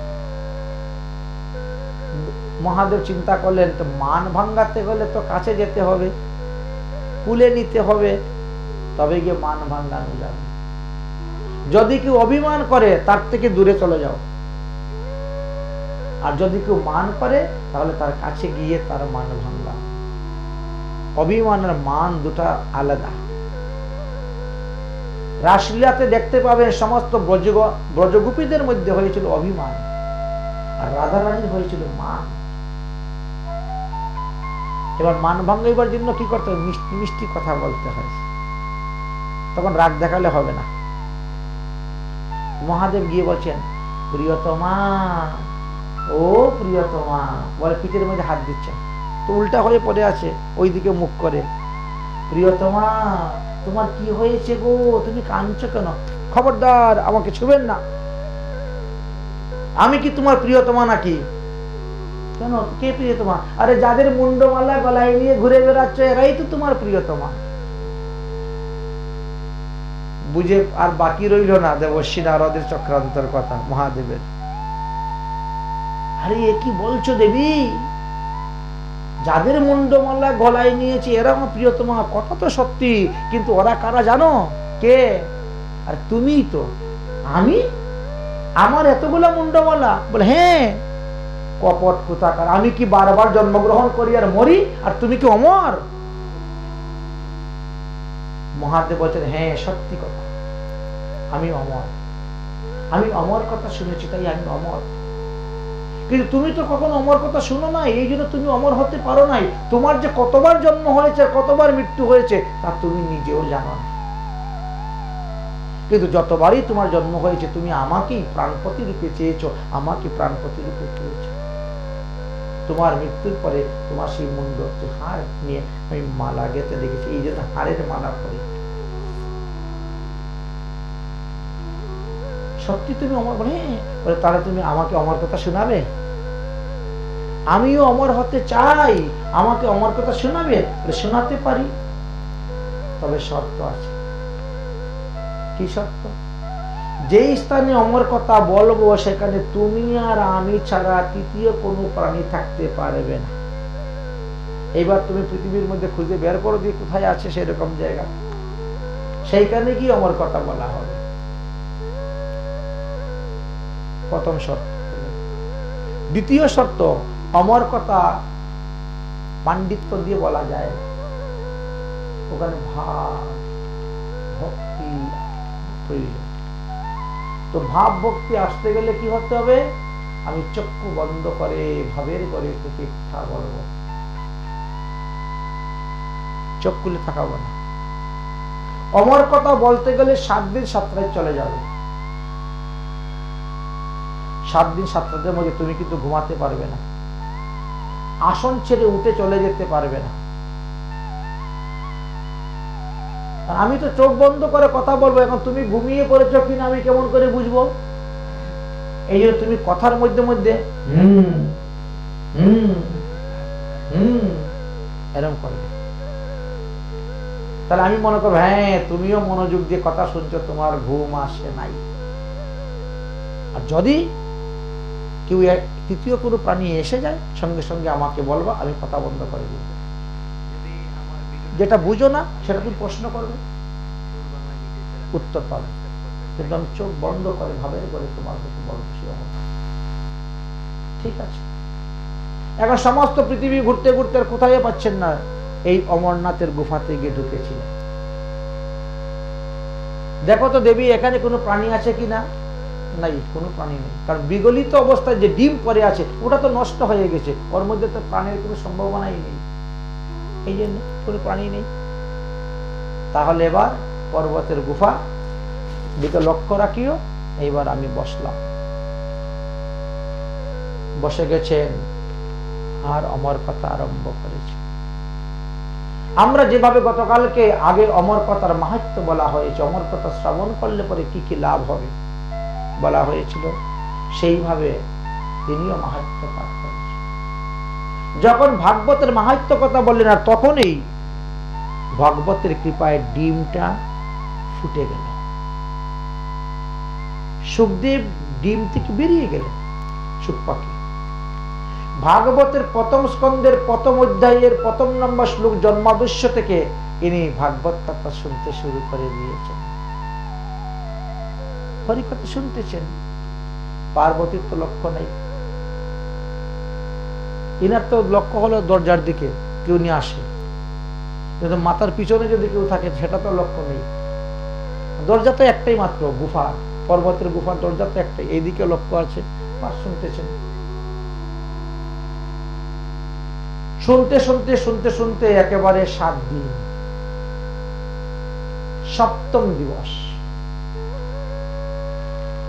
একাদশ স্কন্ধ পাঠ হয়ে গেছে, দ্বাদশ স্কন্ধে প্রবেশ হয়ে যাচ্ছে। একাদশ স্কন্ধে ভগবান শ্রীকৃষ্ণ পার্বতীকে বলছেন, পার্বতী, ভগবান শ্রীকৃষ্ণ তখন উদ্ধবকে বলছেন, হে উদ্ধব, তোমাকে এখন আমি ভাগবত ধর্ম কথা শিক্ষা দিব, আর তুমি এটাকে বদ্রীনাথে গিয়ে সবাইকে বলবে, বদ্রীনাথের মুনি ঋষিগণের দ্বারা সমস্ত পৃথিবীতে উচ্চার হবে। বলে তিনি প্রথমে 24 গুরুর তত্ত্ব কথা শুরু করলেন। 24 গুরু তত্ত্ব কথা শুনতে শুনতে শুনতে শুনতে পার্বতী দেবী একেবারে লীলায় তন্ময় হয়ে গেছেন। মহাদেব বলছেন, পার্বতী শুনতে পাচ্ছ তো? ভগবান শ্রীকৃষ্ণ বললেন। পার্বতী আর করে না। সুখদেব চিন্তা করতে, সর্বনাশ, এখন যদি কথা বন্ধ হয়ে যায় তাহলে সম্পূর্ণ ভাগবত আর আমার শ্রবণ হলো না, আর সম্পূর্ণ ভাগবত শ্রবণ না করলে অমর হওয়া যাবে না, অমর কথা সম্পূর্ণ শুনল। আর পার্বতী যদি ঘুমিয়ে পড়ে যান, হু হু না করেন, তাহলে তো কথা তো এখানেই বন্ধ হয়ে যাবে, তাহলে সম্পূর্ণ ভাগবত আর শ্রবণ হবে না। এই জন্য সুখ পাখি কি করলেন, পার্বতীর কণ্ঠস্বরকে নকল করে নিলেন, শুনতে শুনতে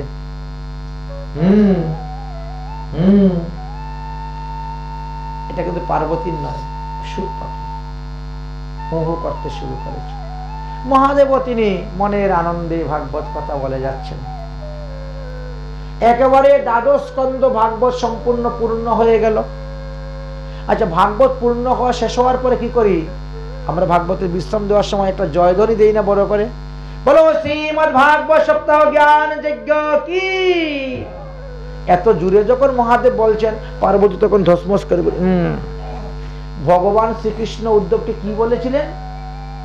আরে তুমি এখন চোখ টোক এরকম করে কি বলছো, ভগবান শ্রীকৃষ্ণ উদ্ধব কি কেন?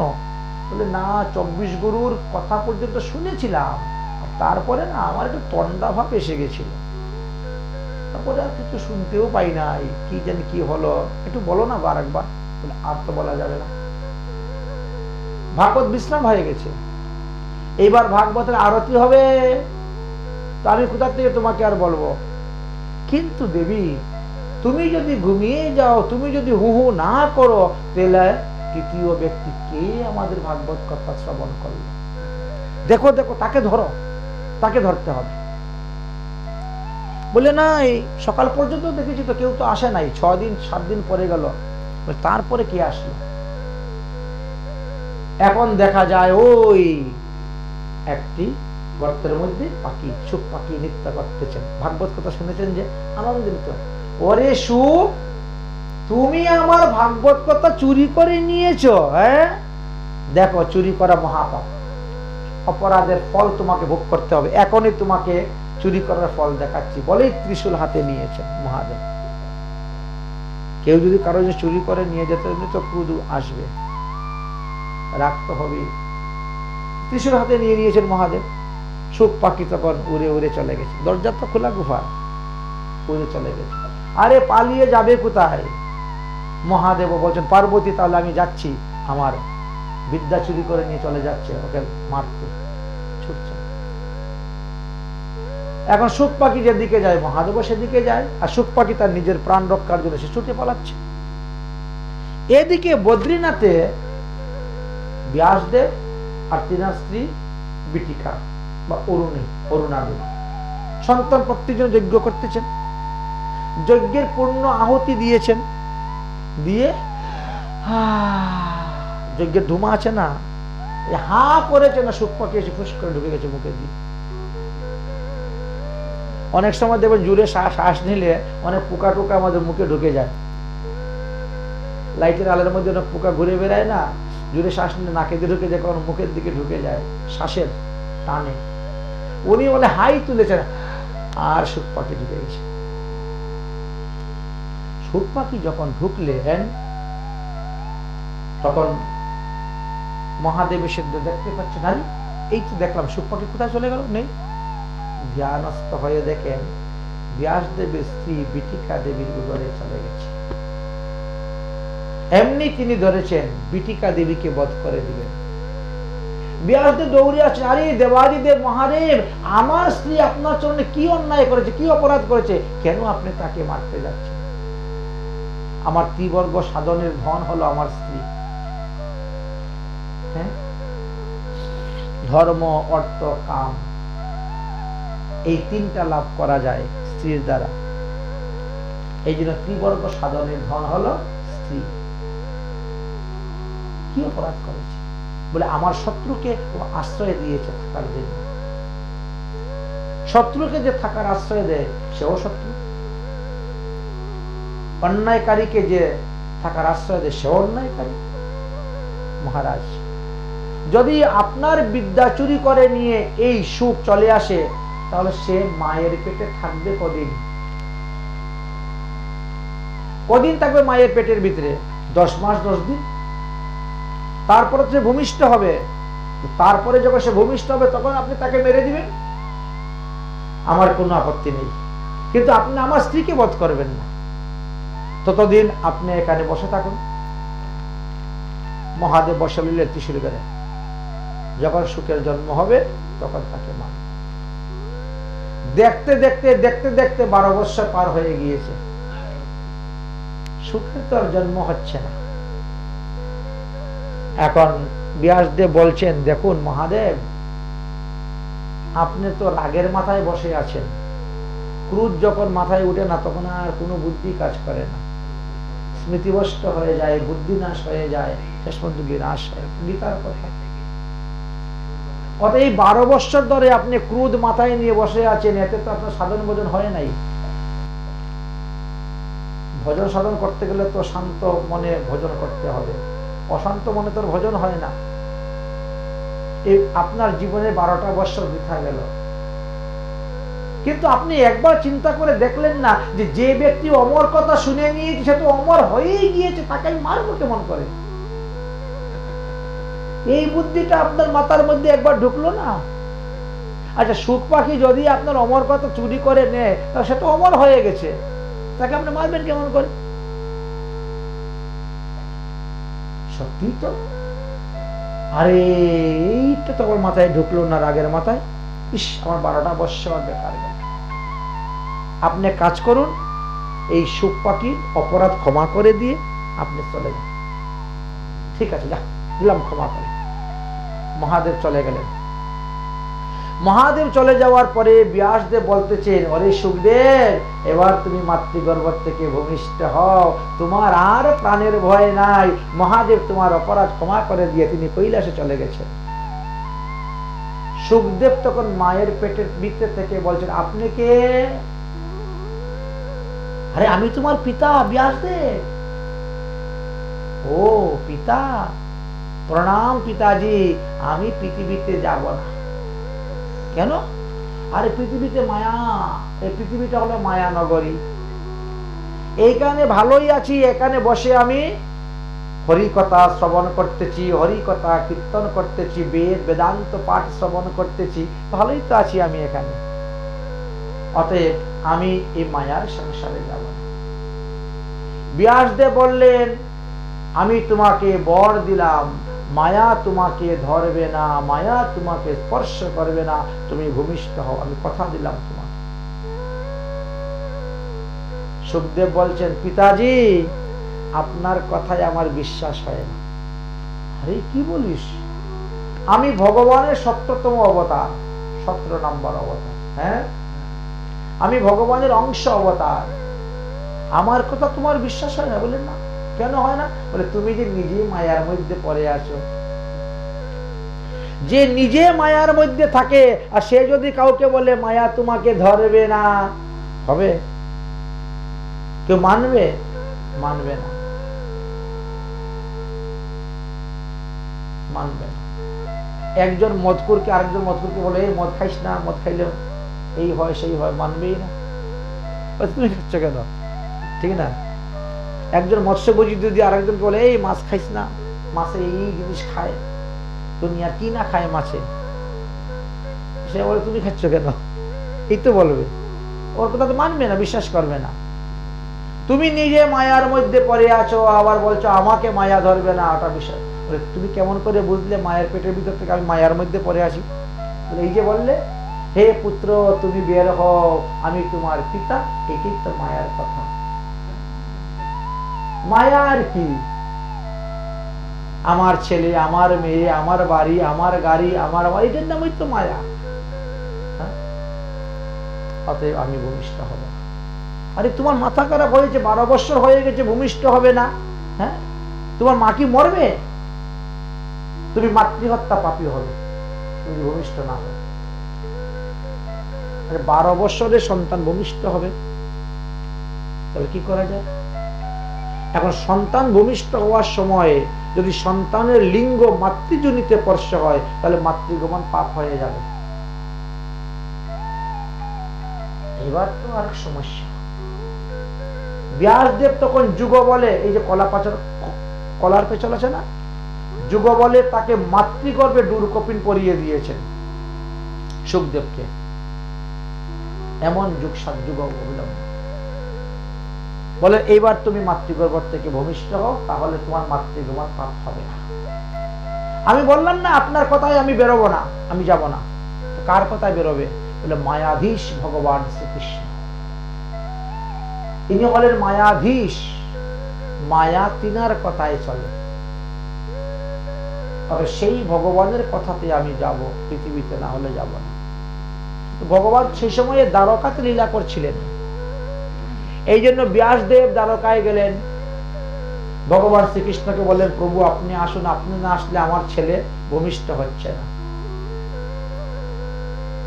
ভগবানের তো দুনিয়াভর কত কাজ, তার মধ্যে ও এখন আসলে সুখদেবের কারণে আসলেন বদ্রীনাথে।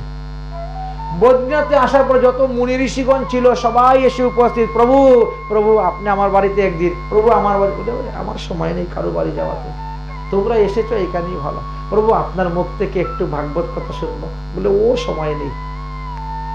কত ব্যস্ত ভগবান চিন্তা করেন, সময় নেই বাবা, পরে একবার আসবো তোমাদেরকে ভাগবত কথা শোনাবো, এখন আমাকে যেতে হবে দ্বারকায়। একমাত্র কালে সুখদেবের জন্মের জন্য এসেছেন। ভগবান এসে উপস্থিত, হে সুখদেব এক্ষুনি মাতৃগর্ভ থেকে ভূমিষ্ঠ হও। কে আপনি, আমাকে ভূমিষ্ঠ হতে বলেছেন? আরে আমি দ্বারকাধীশ বাসুদেব কৃষ্ণ। ও প্রভু আপনি এসেছেন, দাঁড়ান দাঁড়ান দাঁড়ান, আমি এখনই আসছি এখনই আসছি। সঙ্গে সঙ্গে মাতৃগর্ভ থেকে ভূমিষ্ঠ হয়ে গেল। বলেন সুখদেব গোস্বামী পাদি কি, ভূমিষ্ঠ হয়ে গেল সুখদেব। ভূমিষ্ঠ হয়েই তিনি প্রথমেই ভগবান শ্রীকৃষ্ণকে দর্শন, ভগবান শ্রীকৃষ্ণকে প্রণাম, তারপরে বাবাকে প্রণাম করলেন, তারপরে মাকে প্রণাম করলেন, আর সোজা হাঁটা। আর পিছন দিকে ফিরে তাকান নাই, তো হাঁটতে শুরু হয়ে গেছে। বিটিকা দেবী বলছেন, ওগো দেখো দেখো দেখো, 12 বছর যে ছেলেটাকে গর্ভে ধারণ করলাম, 12 মিনিট সময় তার মুখটা দেখতে পারলাম না, ভালো করে ছেলের মুখটাও দেখি নাই, চলে যাচ্ছে বনে তপস্যা করতে। আরে আটকাও আটকাও, ওকে আটকাও, ধরো। ব্যাসদেব যাচ্ছেন, পুত্র রে পুত্র, দাঁড়াও বাবা দাঁড়াও। শুনছেন না, কোনো কথাই বলছেন না, উত্তরই দিচ্ছেন না, যাচ্ছেন। শুনো পুত্র, আমরা তোমাকে বিবাহ করার কথা বলবো না, তবু তুমি ঘরে বসে হরিভজন করো। আমরা টাকা পয়সা রোজগার করে এনে আমাদেরকে খাওয়াতে হবে সেটাও বলবো না, তবুও তুমি ঘরে বসে ভজন করো। হরির ভজন করতে গেলে বনে যেতে হবে এমন তো কথা নয়, ঘরে বসে ভজন করলে তো হরি পাওয়া যায়। ঘরে বসে ভজন করো, কিন্তু কোন কথা শুনলেন না। সুখদেব গোস্বামী তিনার নিজের শক্তি বৃক্ষের উপরে প্রয়োগ করেছেন। বৃক্ষ বৃক্ষ থেকে ধ্বনি বেরোচ্ছে, ফিরে যান ফিরে যান ব্যাসদেব, আপনি গৃহে ফিরে যান। আকাশবাণীর মতো শব্দ বেরোচ্ছে। আপনারই ছেলে জগতের কল্যাণের জন্য, জগতের মঙ্গলের জন্য যাচ্ছে, তার পিছনে দৌড়লে তাকে পাওয়া যাবে না, হরির পিছনে দৌড়লে হরিকে পাওয়া যাবে। তথাপিও সুখদেব ব্যাসদেব যাচ্ছেন, হে পুত্র দাঁড়াও দাঁড়াও পুত্র দাঁড়াও। এইভাবে যেতে যেতে যখন তারা গিয়ে উপস্থিত হয়েছেন এক সরোবরের তীরে, দেখেন বেশ কিছু অপ্সরারা স্নান করতেছে, কিন্তু সুখদেবকে দর্শন করে তারা লজ্জা পেল না, তারা উঠে সুখদেবকে প্রণাম করলেন। কিন্তু যেই দেখতে ব্যাসদেব আসতেছেন, সঙ্গে সঙ্গে সবাই বস্ত্র পরিধান করতে শুরু করেছেন, লজ্জা। ব্যাসদেব বলল, কি ব্যাপার, আমার কিশোর ছেলে চলে গেল তোমাদের সামনে দিয়ে উলঙ্গ অবস্থায়, কিন্তু তাকে দেখে তোমরা লজ্জা পেলে না, আর আমি এত কাপড় চোপড় পরা আর আমাকে দেখে লজ্জা পেলে? বলে, আপনার ছেলে সুখদেব হলো ব্রহ্মানন্দী, আত্মানন্দী। তিনি প্রতিটা জীবের আত্মা দেখেন, কে পুরুষ, কে মহিলা, কে সদবা, কে অদবা, কে বিধবা, কে বালিকা, তিনি দেখেন না তো? আত্মস্বরূপ, আত্মা দেখেন। এই জন্য তার কাছে আমাদের লজ্জা নেই, কিন্তু আপনার তো ওই জ্ঞান আছে, এই জন্য আপনাকে দেখে লজ্জা পেয়ে আমরা বস্ত্র পরিধান করছি। অতএব আপনার পুত্রকে খোঁজার জন্য আপনার যেতে হবে। চলে গেলেন, গিয়ে বসে বসে চিন্তা করতেছেন, হায় হায়, এই জগতের বিশ্ব মানবের জন্য, বিশ্ব জীবের মঙ্গলের জন্য আমি 4 বেদ করলাম, 17 খানি পুরাণ করলাম, উপপুরাণ করলাম, উপনিষদ লিখলাম, গীতা লিখলাম, মহাভারত এত বড় সংহিতা রচনা করলাম একমাত্র জীবের মঙ্গলের জন্য, কিন্তু আজ দেখি আমারই মঙ্গল নেই, আমার সংসারে সুখ নেই, আমার সংসারে শান্তি নাই, কি করি উপায়? সরস্বতী নদীর তীরে বসে মাথা হেট করে তিনি চিন্তা করতেছেন। ব্যাসদেব এমন সময় দেবশ্রী নারদ হরি গুণগান করতে করতে সেখানে এসে উপস্থিত হয়েছেন। দেবর্ষি নারদ বলছেন, একই ব্যাসদেব, আপনি হ্যাট মাথা করে বসে আছেন কেন? বলে এই ঘটনা হয়েছে, আমি জীবের মঙ্গলের জন্য কত কিছু করলাম, কিন্তু আমার মঙ্গল হবে না। বলে আপনার মঙ্গল হবে কেমন করে? আপনি জীবের মঙ্গলের জন্য কর্মকাণ্ড লিখতে গিয়ে কি করেছেন? আপনি কর্মকাণ্ড লিখতে গিয়ে আপনি লিখেছেন পশু আলবানাম, এই শব্দটা দেওয়া আপনার ভালো হয় না। বলে কেন? আমি তো পশু আলবন শব্দের অর্থ হলো পশুকে স্পর্শ করা। বলে আপনি এই অর্থ নিলে কি হলো, এক একটা বেদের শব্দের মধ্যে 6টা অর্থ আছে, মুখ্য, লাক্ষণিক, গৌণ, রূঢ়, যুগরূঢ়, উপচারিকা। আজকালকের মানুষ তারা আলবন শব্দটাকে বলি অর্থে ব্যবহার করে পশুদেরকে হত্যা করে যাচ্ছে। সেই পাপ তো আপনাকেই ভোগ করতে হবে। যে বিধি দেবে, বিধান দিবে, তার বিধানে যদি ভুল হয় আর যত লোকে এটা কাজ করবে, সমস্ত পাপের ফল তাকে ভোগ করতে হবে। এই জন্য এতদিন যাবৎ আপনার নিঃসন্তান ছিলেন, ভগবানের কৃপায় সন্তান হয়েছে, সেও বনে চলে গেছে, শান্তিটা কোথার থেকে আসবে? সুখ আসবে? ভালো করেন না। এখন হাজার নিষেধ করা সত্ত্বেও কুলুকে শুনে না।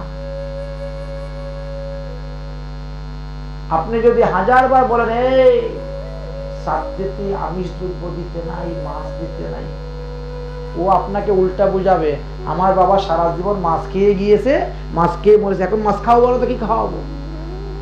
আমার বাবা ওই নিরামিষ খেতে পারবে না, আমি মাছ দিয়ে শ্রাদ্ধ করবো। কিন্তু শাস্ত্রে বারবার বলছে খবরদার, শ্রাদ্ধে আমিষ দ্রব্য দিবে না, দিবে না, দিবে না। শুনতে মানুষ প্রবৃত্তি মার্গেতে ধায়, তো নিবৃত্তি মার্গে যাবে কজন? এটা ভালো করেন নাই আপনি, এই জন্য এর কর্মফল ভোগ করতেছে। উপায় কি? এখন উপায় একটাই আছে, আপনি নির্মল ভগবান শ্রীকৃষ্ণের যশোগাথা দিয়ে একখানা গ্রন্থ রচনা করুন, যেটার মধ্যে ভক্ত আর ভগবানের লীলা কথাই থাকবে। তাহলে আপনি শান্তি ফিরে পাবেন, সুখ ফিরে পাবেন, আপনার হারিয়ে যাওয়া সুখ পাখিকে ফিরে পাবেন, সুখদেবকে ফিরে পাবেন। ভগবানের নির্মল যশো, কারণ ভক্তের চরিত্র আর ভগবানের চরিত্র নিয়ে লিখতে হবে আপনাকে একখানা গ্রন্থ, আর অন্য কোনো কিছু লিখতে হবে। কিন্তু বয়সটা তো অনেক হয়ে গেছে, এই বয়সে গ্রন্থ খুবই লিখতে হবে অপরাধ স্খলনের জন্য। এবার এটা এছাড়া কোনো উপায় নেই। কারণ আমি তো আমার জীবনে দেখেছি ভক্তের মহিমার কথা। এই কথা বলে দেবর্ষি নারদ তিনার নিজের জীবনের কথা তিনি বলতেছেন ব্যাসদেবের কাছে। জানেন, এই নিয়ে আমার 3 বার জন্ম হয়েছে। বলতেছেন আমি তো ছিলাম উপবহন নামে এক গন্ধর্ব। দেবর্ষি নারদ বলতেছেন আমি ছিলাম উপবহন নামে এক গন্ধর্ব।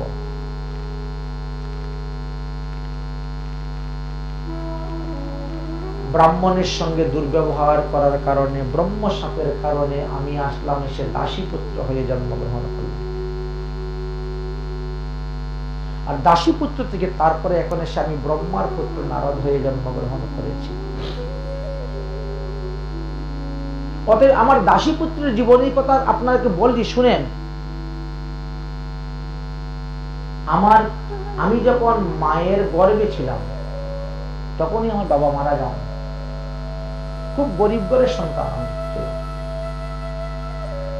আমাদের ভিটা মাটি বলতে কিছুই ছিল না, পরের বাড়ি বাড়ি চাকরি করা, কাজ করা। আমি জন্মের পর থেকে তো আমার বাবার মুখ দেখিই নাই। আমার মাই আমাকে লালন পালন করে বড় করেছে। তো আমার মা এক ব্রাহ্মণের বাড়িতে কাজ করতেন, তার বিনিময়ে ব্রাহ্মণ কিছু খেতে দিত, সেটাই আমরা দুজনে ভাগ করে খেতাম। ধীরে ধীরে ধীরে ধীরে আমি বড় হলাম, আমার ততই আহার বাড়তেছে, কিন্তু ব্রাহ্মণ কিন্তু সেই পরিমাণেরই আহার দেয়।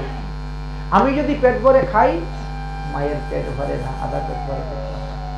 মা যদি কোনো পেট ভরে খাই নেয় তাহলে আমার পেট ভরে না। এমন পরিস্থিতি ছিল আমার বয়স যখন 5 বছর পার হয়ে গেছে, 5-6 বছর হয়েছে, আমি বুঝদার হয়েছি, বুঝি। এমন সময় আমাদের গ্রামে না বেশ কিছু সাধুরা এসেছে। সাধু এসেছেন শুনে তো খুব আনন্দিত, তাই সাধু দর্শন করার জন্য আমি গিয়েছিলাম। সাধু দর্শন করতে যখন আমি গিয়েছি তখন সাধুরা আমাকে ডাকছে, এই ছেলে এদিকে এদিকে, তোর নাম কি? আমার নাম হলো দুঃখী। দেবর্ষী নারদের পূর্ব নাম ছিল দুঃখী। প্রথম জন্মের নাম ছিল উপবহন নামক গন্ধর্ব। দ্বিতীয় জন্মে দুঃখী নামে এক দাসীর পুত্র। আমার নাম দুঃখী। আরে তোর নাম দুঃখী গুছিয়ে আমরা সুখী রেখে দিব, যদি আমাদের কথা মতো চলিস। কে না চাই সুখ? বলুন কি করতে? যা কত ফুল তুলে নিয়ে আয়। নারদ মুনি দৌড়ে চলে গেছেন, মানে দুঃখী গিয়ে ফুল তুলে দিয়েছেন। ছেলেটা তো বড় আজ্ঞাবহ, এই আমার জন্য করে তুলসী পাতা নিয়ে আয়। সাধুদের সঙ্গে তো শালগ্রাম শিলা থাকে, যেখানে বসলে শালগ্রাম বের করলেন, পুজো অর্চনা করলেন।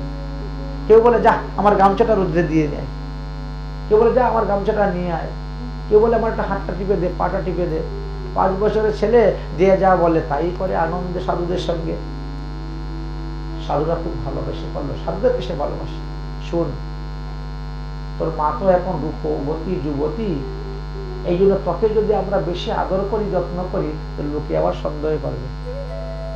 আজকালকার যুগটা তো খুব খারাপ, কারণ আহার শুদ্ধ নাই তো চোখের দৃষ্টি শুদ্ধ কোথার থেকে আসবে, বা বুদ্ধি শুদ্ধ কোথার থেকে আসবে। এই জন্য আমরা খাওয়া দাওয়ার পরে আমরা ইচ্ছা করি ভালো ভালো জিনিস কিছু পাত্রের মধ্যে রেখে চলে যাবো। মনে করো রসগোল্লা, রাজভোগ, পনির, ছানারসা, অন্ন রেখে চলে যাবো, উঠে যাবো। তুই কি করবি? তোর বর থেকে একটা বাটি নিয়ে আসবি আর গপ গপ করে সবগুলো প্রসাদ একত্র করে নিয়ে চলে যাবি। তোরও পেট ভরে গেল, তোর মারও পেট ভরে গেল, আনন্দ। কেউ তো বুঝতে পারবে না, বুঝছেন? কারণ সাধুর অল্প দোষ সর্বলোকে গায়। শুভ্র বর্ণে মহিবিন্দু কবু না লুকায়। সাদা কাপড়ের মধ্যে যদি একটা কালির বিন্দু করে দূর থেকে দেখা যাবে। সাধুদের একটু দোষ হলে সবাই যায়। বুঝেছেন? চালনি দেখেছেন? চালনির মধ্যে কতগুলা ছিদ্র থাকে, কিন্তু চালনি তার নিজের ছিদ্র দেখে না। সে সুইকে বলে, এই সুই দেখ তোর পাশার মধ্যে ফুটা।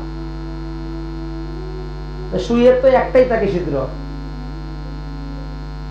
ওই সুইয়ের ছিদ্রটাই সবাই দেখবে। চালনি পর্যন্ত বলে, আর চালনির নিচে তার কতগুলো ছিদ্র আছে সেটা দেখতে যাবে না। এই হলো বর্তমান জগৎ। সাধুরা এই জন্য সাবধান, ওই তারা খেয়ে দিয়ে উঠে যান আর ও সবকিছু নিয়ে খায়। আচ্ছা, এই বৈষ্ণব অধরামৃত খেতে খেতে কি হয়েছে? দুঃখীর পূর্বজন্মের সমস্ত পাপ দূর হয়ে গিয়েছে। এই যে পূর্বজন্মে যে অপরাধ ছিল, সেই অপরাধ পর্যন্ত দূর হয়ে গেছে, তার পাপ দূর হয়ে গিয়েছে। বৈষ্ণব অধরামৃতের এমনই মহিমা। চিন্তা করতে পারছেন? যখন তার সমস্ত পাপ তাপ অপরাধ দূর হয়ে গিয়েছে, তখন তার হৃদয়ের মধ্যে আসলো কি, বাবা আমাকে দীক্ষা দাও। 5 বছর বয়সের বালক সাধু সঙ্গ করতে করতে, সাধুর প্রসাদ খেতে খেতে, সাধুর মুখে হরিকথা শ্রবণ করতে করতে, এবার সে বলছে, সাধু বাবা আমাকে দীক্ষা দাও, আমিও ভজন করব। চিন্তা করতে পারছেন? তখন এক সাধু কৃপা করে তাকে দীক্ষা মন্ত্র দিয়ে দিল।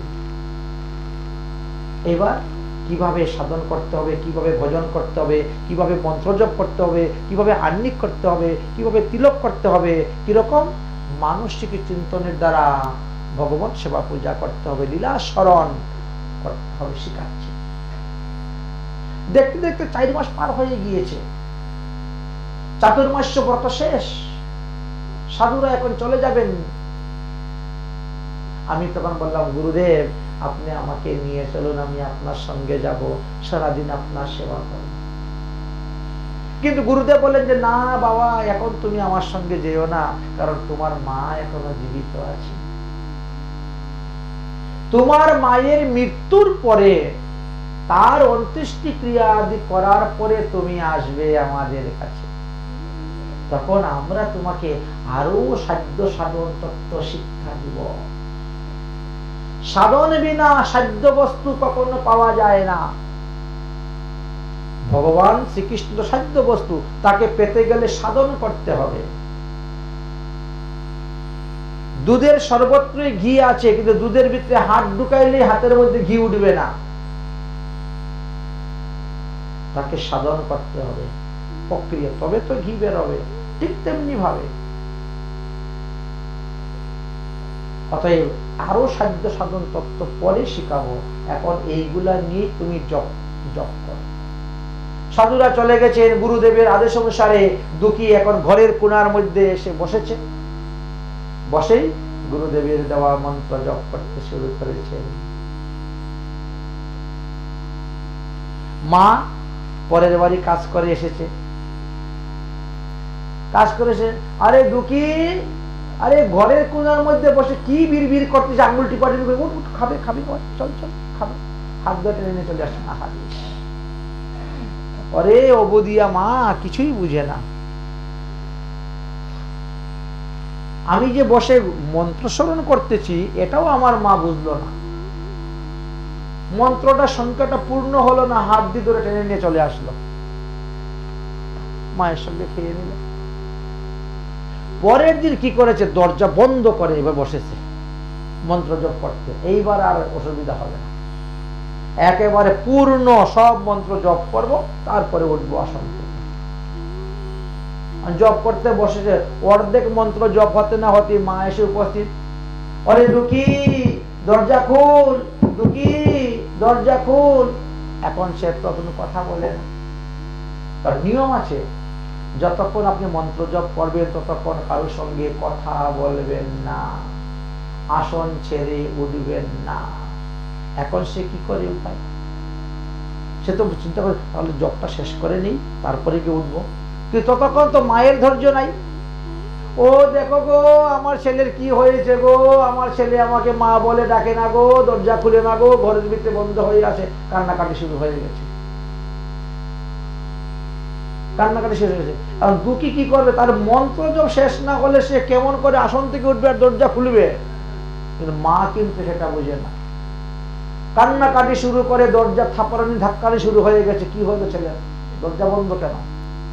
ইস, ওই সাধুরা আমার ছেলের মাথাটা নষ্ট করে দিয়ে গেছে, বুঝলেন?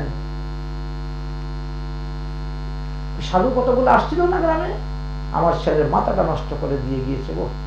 যখন সাধু নিন্দা হয়েছে আর সহ্য করতে পারে নাই দুঃখী, গুরু নিন্দা, বৈষ্ণব নিন্দা, সাধু নিন্দা সহ্য করতে পারে, তখনই আসন থেকে উঠে গেছে। উঠে গিয়ে দরজা করে তুই বলিস না কেন, মাকে বলতেছে। কেন? যার মুখে গুরু নিন্দা, সাধু নিন্দা, তার মুখ দর্শন করতে না। এমন মা থাকার থেকে না থাকা ভালো। কিন্তু ভগবান তার কথা নিয়ে নিলেন। খাওয়া দাওয়া করার পরে তার মা যখন আবার ব্রাহ্মণের বাড়ি কাজ করতে যাবে, তখনই বিষধর সাপের উপরে পা পড়ে গেল, সাপে দিয়ে ছুবল গেল, মা মরে। দুঃখীর মনে বিন্দু মাত্র দুঃখ নাই, ভালো হয়েছে ভগবান, এইবার আমার সাধন ভজন করার বিঘ্ন কেউ ডালবে না, ভগবান পদপদ্ম লাভ করার আর বিঘ্ন করার কেউ নেই, এবার মনের আনন্দে বসে ভজন করতে পারে। মায়ের অন্ত্যেষ্টি কার্যাদি সম্পূর্ণ করে গভীর জঙ্গলে গিয়ে বট গাছের নিচে বসে গেলেন। মাত্র 6 দিন মন্ত্র জপ করেছেন, 7 দিনের দিন ভগবান এসে উপস্থিত। একবার মাত্র ভগবান ঝলক দৃষ্টি দ্বারা দর্শন দিয়েছেন, দিয়ে ভগবান অদর্শন, প্রভু প্রভু দৌড়তে শুরু করেছেন দুঃখী, আর পাচ্ছেন, দৌড়তে দৌড়তে পড়ে গেছে। আকাশবাণী হয়ে গেল, দুঃখী আমি তোমার ভজন বৃদ্ধি করার জন্য তোমাকে ঝলক দর্শন দিয়েছি, এইবার তুমি তীর্থ ভ্রমণে বেরিয়ে যাও, আর তোমার এই পঞ্চভৌতিক দেহ যখন তোমার নাশ হয়ে যাবে, তখন তুমি ব্রহ্মার পুত্র নারদ হয়ে জন্মগ্রহণ করবে। আকাশবাণী হয়ে গেল, আর এইভাবে দেবর্ষী নারদের জন্ম হল। তাই দেবর্ষী নারদ বলে, তাহলে কৃপাটা কোথার থেকে আসলো? সাধুগুরু বৈষ্ণব থেকেই। এই জন্য সাধুর মহিমা আমি জানি। অতএব আপনি সাধু অর্থাৎ ভক্ত আর ভগবানের লীলা নিয়ে আপনি গ্রন্থ রচনা করুন, তাহলেই আপনিও আপনার অপরাধ থেকে মুক্ত হইতে পারেন। সাধুদের নাম সংকীর্তন করলেই, বৈষ্ণবের নাম সংকীর্তন করলেই আমরা অপরাধ থেকে মুক্ত হইতে পারি। চাপাল গোপাল নাম শুনেছেন? এই চাপাল গোপাল বৈষ্ণব বন্দনা করি অপরাধ থেকে মুক্ত হয়েছে। বৃন্দাবনবাসী যত বৈষ্ণবের গণ, ভূমিতে পড়িয়া করি সবারই বন্ধন। নীলাচলবাসী আছে না, এই চাপাল গোপাল লিখেছেন। যে চাপাল গোপাল প্রথম জীবনে কালী ভক্ত ছিলেন, কালী সাধক ছিলেন, বৈষ্ণব দেখতেই পারতেন না, যত নিন্দা বদনাম করতেন, নিজে পাটা কেটে বৈষ্ণবের ঘরে দরজার সামনে রেখে দিয়ে চলে আসতেন রাতের অন্ধকারে। আর তিনি আবার লোক ডেকে নিতেন, দেখো দেখো দেখো বৈষ্ণবরা দেখো রাত্রিবেলা পাটা কাটিয়ে খায়, এই দেখো মাথা দেখা যাচ্ছে। এই ধরনের লোক ছিলেন। কিন্তু সে শেষ পর্যন্ত একেবারে মাটির মানুষ হয়ে গেল। সে তখন বৈষ্ণবের পরম ভক্ত হয়ে গেল, বৈষ্ণব বন্দনা বৃন্দা কীর্তন। যাই হোক, অতএব আপনি ভক্ত আর ভগবানের লীলা কথা নিয়ে কীর্তন করুন, তাহলেই আপনার মঙ্গল হবে। এই কথা বলে দেবর্ষী নারদ চতুর্শ্লোকী ভাগবত দান করলেন ব্যাসদেবকে। অতএব ব্যাসদেবকে যখন বলেছেন, তখন সেই ভাগবত কি ছিল? 4টি শ্লোকের দ্বারা ভাগবত ছিল। এইবার এই 4 শ্লোক যখন তিনি চিন্তা করছেন, তখন দেখছেন বিরাট বিস্তার হয়ে যাচ্ছে। ওরে বাবা, এত বড় গ্রন্থ আমি রচনা করবো কেমন করে? তাহলে যাই গণেশের কাছে। এই জন্য এখানে গণেশের আসন দেওয়া হয় ভাগবত সপ্তাহে। গণেশের কাছে উপস্থিত হলেন, গণেশ, আমি এই বৃদ্ধ বয়সে একটানা গ্রন্থ রচনা করব, অতএব আমি বলবো আর তুমি লিখবে। কারণ এখন তো আমার হস্ত হালে, লিখতে গেলে হাত কাঁপে, লিখতে পারি না, বয়স অনেকটা হয়ে গেছে। অতএব আমি বলে দিব আর তুমি লিখবে। গণেশ বলছে, কত বড় গ্রন্থ? বলে, বাবা তা তো বলা যাচ্ছে না, এখন দেখা যাক ভগবত কৃপায় কি হয়। ঠিক আছে, যত বড়ই হোক গ্রন্থ লিখে দিব, কিন্তু আপনি কথা বন্ধ করতে পারবেন না। আপনি অনর্গল বলে যাবেন আর আমি অনর্গল লিখে যাব। আচ্ছা ঠিক আছে, অনর্গল লিখে যাও। আচ্ছা ঠিক আছে, কিন্তু একটা কথা গণেশ। কি কথা? আমি যা বলবো তা তোমাকে বুঝে লিখতে হইবে। যদি তুমি না বুঝো, বুঝতে তোমার অসুবিধা হয়, আর তুমি যদি বলো দাঁড়াও দাঁড়াও দাঁড়াও, আগে কথাটা বুঝে নেই তারপরে লিখছি, তখন তো আমার দোষ নেই, আমি কথা বন্ধ করে দিব। ঠিক আছে। এইভাবে প্রতিজ্ঞা প্রতিশ্রুতি নিয়ে লেখা শুরু হলো। লেখা শুরু হলো, লিখতে লিখতে লিখতে লিখতে 18,000 শ্লোকের ভাগবত মহাপুরাণ হয়ে গেল। 18,000 শ্লোকের। গণেশ বুঝে শুনে লিখেছে? বলে, হ্যাঁ একেবারে বুঝে শুনে লিখেছি। আচ্ছা ঠিক আছে, ভালো। কোথায় কোনো ভুল নাই তো? বলে না, কোথায় কোনো ভুল নেই। ঠিক আছে, তাহলে তুমি আসো। গণেশ চলে গেলে। এত বড় ভাগবত সংহিতা, এটা কাকে দিয়ে পৃথিবীতে প্রচার করব? আমার পুত্র সুখদেব যদি আজকে থাকতো, তাকে দিয়ে আমি এই ভাগবতটা প্রচার করাইতাম। কিন্তু আমার ছেলে তো জন্মগ্রহণ করা মাত্রই পরমহংস, ভেসে সে বনে চলে গেল। আত্মানন্দী ব্রহ্মানন্দী হয়ে যে কোন গুফার মধ্যে কোন জঙ্গলে পরে ভজন করতেছে তাও তো জানি না, কোনো খবরে নেই। কারণ আমার ছেলেই হলো একমাত্র নির্মশ্বরাং সতাং, পরমহংস আমার ছেলে, সেই একমাত্র ভাগবত পৃথিবীতে প্রচার করার জন্য। কিন্তু ভাগবতের কোথায় কোনো ভুল টুল আছে কিনা, কারণ এটা অমল পুরাণ, কোনো মল থাকতে পারবে না। আর একটা তৃতীয় ব্যক্তিকে দেখাইলে ভালো হয়। আমি বলেছি গণেশে লিখেছে, তারপরে তৃতীয় ব্যক্তি একজনকে এই ভাগবতটা দেখাইলে ভালো হয়, কোথায় কোনো ভুল আছে কিনা। কিন্তু কাকে দেখাবো? কে এমন বিদ্বান পণ্ডিত আছে ভাগবতের ভুল ধরবে? হঠাৎ করে মনে হলো, হ্যাঁ, আমার এক শিষ্য আছে, তার নাম হলো জৈমিনী, বিরাট বড় শিষ্য জৈমিনী, বিরাট পাণ্ডিত্য। তখন তিনি গেলেন জৈমিনীর কাছে। জৈমিনী যখন দেখলেন গুরুদেব এসেছেন, সঙ্গে সঙ্গে প্রণাম, বাবা আদেশ করুন, কি করবো? দেখো, আমি একটা গ্রন্থ রচনা করেছি, এটা পৃথিবীতে প্রচার করতে চাই, কিন্তু নির্ভুল প্রচার হওয়া চাই। এই জন্য এই গ্রন্থের কোথায় কোনো ভুল আছে কিনা তুমি একটু পরে দেখো, যদি কোনো ভুল থাকে আমাকে বলিও, কারণ এই গ্রন্থটি হবে অমল পুরাণ, কোনো মল থাকবে। আচ্ছা, মানে পুরো কুসিদ্ধান্ত, কোনো অপসিদ্ধান্ত থাকবে না, শুধু সুসিদ্ধান্ত থাকবে। পড়তে পড়তে পড়তে পড়তে ভাগবতের নবম স্কন্ধের 19 অধ্যায়ের 17 নম্বর শ্লোকে ভুল ধরে ফেললেন। ভাগবতের নবম স্কন্ধের 19 অধ্যায়ের 17 নম্বর শ্লোকে একটা ভুল আপনি লিখেছেন গুরুদেব, এখানে একটা ভুল আছে। কি রে বাবা, কি ভুল? বলবান ইন্দ্রিয়গ্রামং বিদ্যাংশং অপি কর্ষতি, এই জায়গাতে অকর্ষতি হবে, এই কর্ষতির আগে একটা অ লাগবে,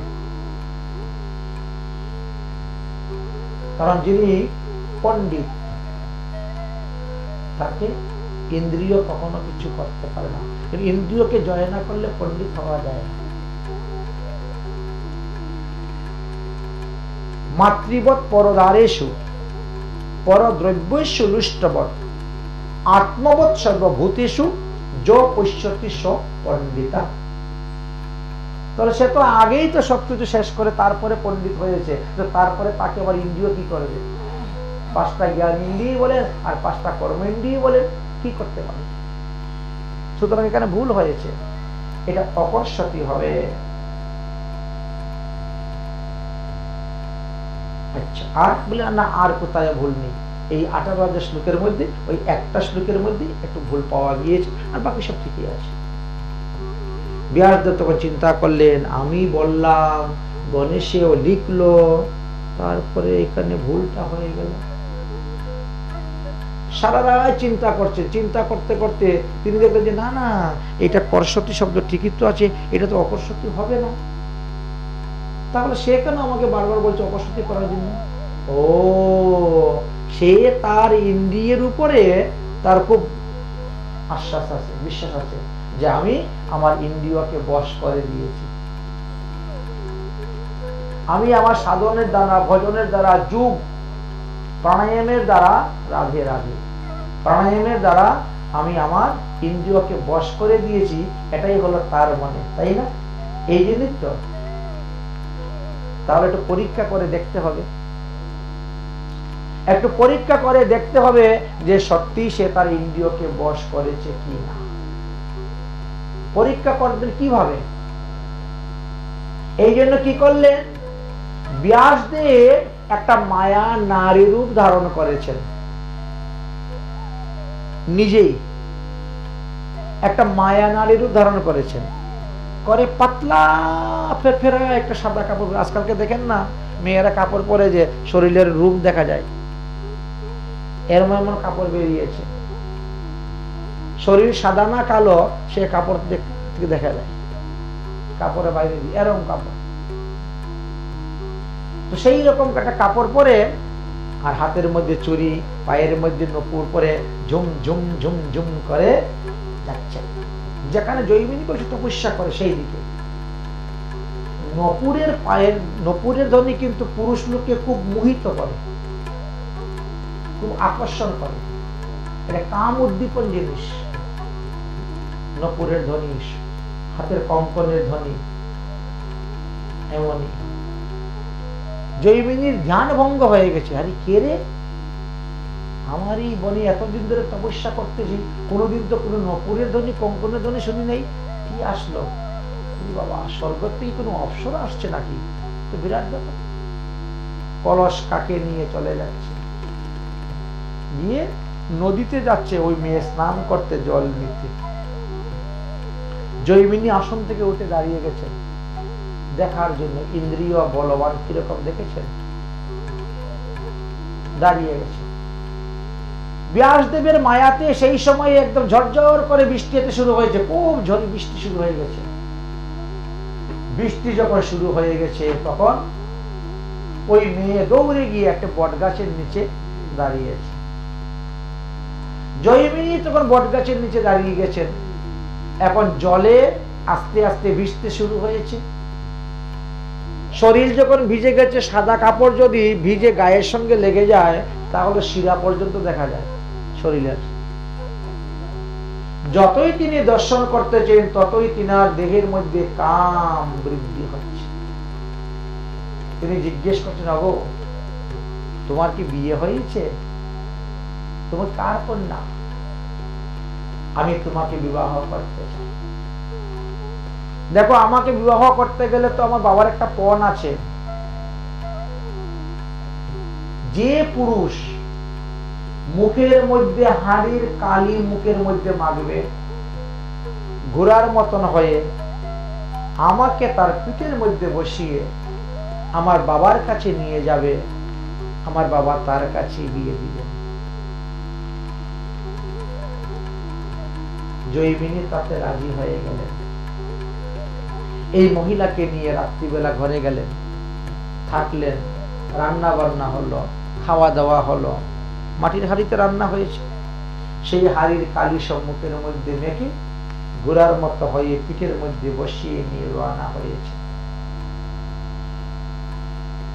এই তো আরেকটু দূর আমার বাপের বাড়ি, আরেকটু দূর। বলতে বলতে একেবারে ব্যাসদেব যেখানে থাকেন গিয়ে লাভ, এই তো আমার বাবার ঘরে চলে এসেছি বলেই পিঠের থেকে লাভ দিলেন আর ব্যাস রূপে হয়ে বসে গেলেন। জৈমিনী যখন ঘোড়ার মতো আসছিল, তো ঘোড়ার মতো এই বলবে, এ কি গুরুদেব আপনি? বলে, হ্যাঁ বাবা আমি। সে মেয়েটা কোথায় গেল? বলে, মেয়েটা আছে। মেয়েটা কোথায় গেল? তা দিয়ে কি করবে? তুমি কেন মুখের মধ্যে কালি মেখে এত বড় একটা মেয়েকে পিঠের মধ্যে বসিয়ে নিয়ে আসলে? তুমি যে বললে ভাগবতের নবম স্কন্ধের 19 অধ্যায় 17 নম্বর শ্লোকে ভুল, কোথায় ভুল? তুমি এত বড় পণ্ডিত যে তুমি ইন্দ্রিয়কে বশ করতে, ইন্দ্রিয়কে যদি বশ করতে তাহলে ওই মেয়ের কথা মতো তুমি চলতে। অতএব বলবান ইন্দ্রিয় বিদ্যাঞ্চ অভিকর্ষতি, এই শ্লোক ভুল নয়, এটা শুদ্ধ। ঠিক আছে, ভুল নয়, শুদ্ধ। যাও, তোমার দ্বারা ভাগবত প্রচার হবে না পৃথিবীতে। আমার ছেলের দ্বারা হবে, কিন্তু ছেলেকে পাবো কোথায়?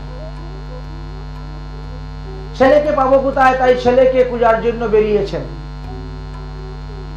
সুখদেব, সুখদেব, সুখদেব বলে ডাকছেন, অথচ কোন সারা সন্তান। অনেকক্ষণ খোঁজাখুঁজি করতে করতে দেখেন একদল কাঠুরিয়া যাচ্ছে। ও ভাই, তোমরা কোথায় যাচ্ছ? বলে, কাঠ কাটতে যাচ্ছি। বলে, আর কি করো? বলে, ভালো ভালো পাখি টাকি পেলে ধরি, সুখ, ময়না এগুলা ধরে আমরা কথা শিখাই, তারপরে বাজারে নিয়ে বিক্রি করি, অনেক টাকা পাই। ও তাই নাকি? তা আমার একটা সুখ পাখি হারিয়ে গেছে, ওই সুখ পাখিকে যদি তোমরা ধরে দিতে পারো, আমি তোমাদেরকে এমন দ্রব্য দিব, এমন দান দক্ষিণা করবো, যা তোমাদের জীবনে আর কোনোদিন কাঠ কেটে খেতে হবে না, তোমাদের 14 পুরুষকে শেষ করতে পারবে না, এমন ধন দৌলত আমি তোমাদেরকে দেব, যদি তোমরা আমার হারিয়ে যাওয়া সুখ পাখিকে এনে দিতে পারো। তারা বলছে, তাহলে আপনার হারিয়ে যাওয়া সুখ পাখি আপনার চিনব কেমন করে? কোনটা আপনার সুখ পাখি? সুখ পাখির সবগুলো দেখতেই কি রকম, আপনার সুখ পাখি কোনটা চিনবো কেমন করে? তবে তো আমরা ধরবো, ধরে এনে দিব। কারণ আমরা তো অনেক সময় ধরতে গেলে মরেও যাই, বুঝেছেন? আপনারটা তো মারা যাবে না, আপনারটা ধরে দিতে হবে। তাহলে বলেন কেমন করে আমরা চিনবো? বলে, দেখো আমার সুখ পাখি ধরার একটা মন্ত্র আছে। বরহা পীরা নটবর বপু কর্ণায়া কর্ণিকারম বিভ্র স্বাদ কনক কপি সং বৈজয়ন্তি চ মালম रंध्रानावेनो यदसदया परिणाय विप्रवृन्दे বৃন্দাবনং সপাদরমণং প্রবিশ্যন্তি গতিক্রিবি। এই হলো মন্ত্র। এই মন্ত্রটা যদি কেউ হাততালি দিয়ে দিয়ে কীর্তন করে যাও, আমার সুখ পাখির কানে ঢুকা মাত্রই আমার সুখ পাখি এসে তোমাদের কাছে ধরা দিবে। সুখ পাখিকে নিয়ে আমার কাছে এনে দিবে, আমি তোমাদেরকে বহুমূল্য ধন উপহার দিব। এখন ওই কাঠুরিয়ারা ভালো করে এটা শিখলেন, শিখে তারা সেইভাবে বলে বলে বলে বলে রওনা হয়েছেন। রওনা হয়েছেন। এইবার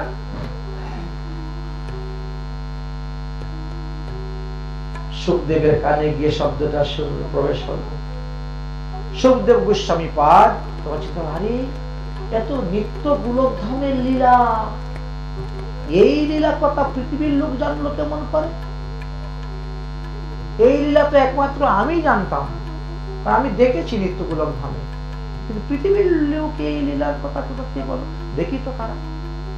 ঘন জঙ্গল তো দেখা যাচ্ছে না, লম্বা এক কদম্ব গাছের উপরে উঠেছেন দেখার জন্য। দেখছেন একদল লোক হাততালি দিয়ে দিয়ে কীর্তন করে আসতেছে, লাভ দিয়ে পড়েছেন গাছের উপর, জিজ্ঞেস করার জন্য এই শ্লোকটা পেলে কোথায়? ওরা মনে করে ওরি বাবারে এ তো ভূত, ভূত মনে করে সবাই দিয়েছে দৌড়। কারণ একা তো খাওয়া দাওয়া নেই, তার মধ্যে কালো চিকচিকে, শরীরটা হালকা পাতলা, পরনে তো একটা কাপড়ে সুতাও নেই। এমন চেহারা দেখে তো একেবারে ভয়ে ভূত মনে করে দৌড়, একেবারে ব্যাসদেবের কাছে গিয়ে উপস্থিত। আপনি বললেন আপনার হারিয়ে যাওয়া সুখ পাখি আসবে, এই মন্ত্র বলে ভূত এসে গেছে আমাদেরকে ধরার জন্য। সর্বনাশ! কিরকম ভূতের চেহারা সব বললেন। ব্যাসদেব বললেন এটা ভূত নয়, এটা আমার ছেলে সুখ। যাও। না না আমরা আর যাবো না। আরে বাবা তোমাদেরকে আরেকটা মন্ত্র শিখিয়ে দিচ্ছি, ওই মন্ত্র বললে বলে ওই ভূত এসে তোমাদেরকে সাষ্টাঙ্গে লম্বা হয়ে প্রণাম করবে। ভূত ধরার মন্ত্র, প্রণাম করার মন্ত্র, ভূত এসে প্রণাম করবে। আর তখনই তোমরা রশি দিয়ে বেঁধে আমার কাছে নিয়ে চলে আসো। ভূত এসে প্রণাম করবে। কি? অহো বকিয়ং সংস্থালকোটং জিজ্ঞাংসু সয়পায়ং যদ্যপি স্বাদি লুভে গতিকৃত চিত্তং ততুদ্ধেক কিংবা দয়ালু শরণং ব্রজেহে। গেলেন। এই গান করে যখন রওনা হয়ে শ্লোক বলে, তখন সুখদেব চিন্তা করছে নাকি কালকে একটা লীলা কথা বললে ভগবানের, আজকে দেখি আরেকটা। এই নিত্য নিত্য এইসব লীলা কথা তারা পায় কোথায়? পৃথিবীর মানুষ এত নিত্য গোলকধামের লীলা লোকের লোক পেল কোথা থেকে? তখন সুখদেব হাত জোর করে নিয়েছে তাদের সামনে। আসতে দেখি আগেই সাষ্টাঙ্গে লম্বা হয়ে পড়ে গেছে। সত্যি তো সাধু বাবার মন্ত্র তো কাজ করেছে। এই তো ভূতকে ধরে ফেলল, মানে সুখদেবকে ধরে ফেলল। তারা সুখদেব হাত জোর করে বলছেন, ভাই তোমরা এত সুন্দর শ্লোক কোথায় পাচ্ছ? বলে আমাদের গুরুদেবের কাছ থেকে। ও তোমাদের গুরুদেবের কাছে আমাকে নিয়ে যাবো? নিয়ে যাবো। আরো আছে বলে হ্যাঁ, এইরকম 18,000 শ্লোক দিয়ে তিনি একখানা গ্রন্থ রচনা করেছেন। এই তো সুখদেবকে ধরে নিয়ে আসেন। পিতা পুত্রের মিলন হয়ে গেল। এই তো সুখদেব গোস্বামীকে বসিয়ে দিলেন। বসে 18,000 শ্লোকের ভাগবত কথা তাকে শুনাইলেন। শুনাইয়ে এবার বললেন, যাও এবার তুমি হরিভজন করো, যথা সময়ে তুমি পরীক্ষিতের সভাতে গিয়ে ভাগবত কথা প্রচার করো। সুখদেব 18,000 শ্লোক তিনার বাবার মুখ থেকে শ্রবণ করে এবার তিনি রওনা হয়েছেন।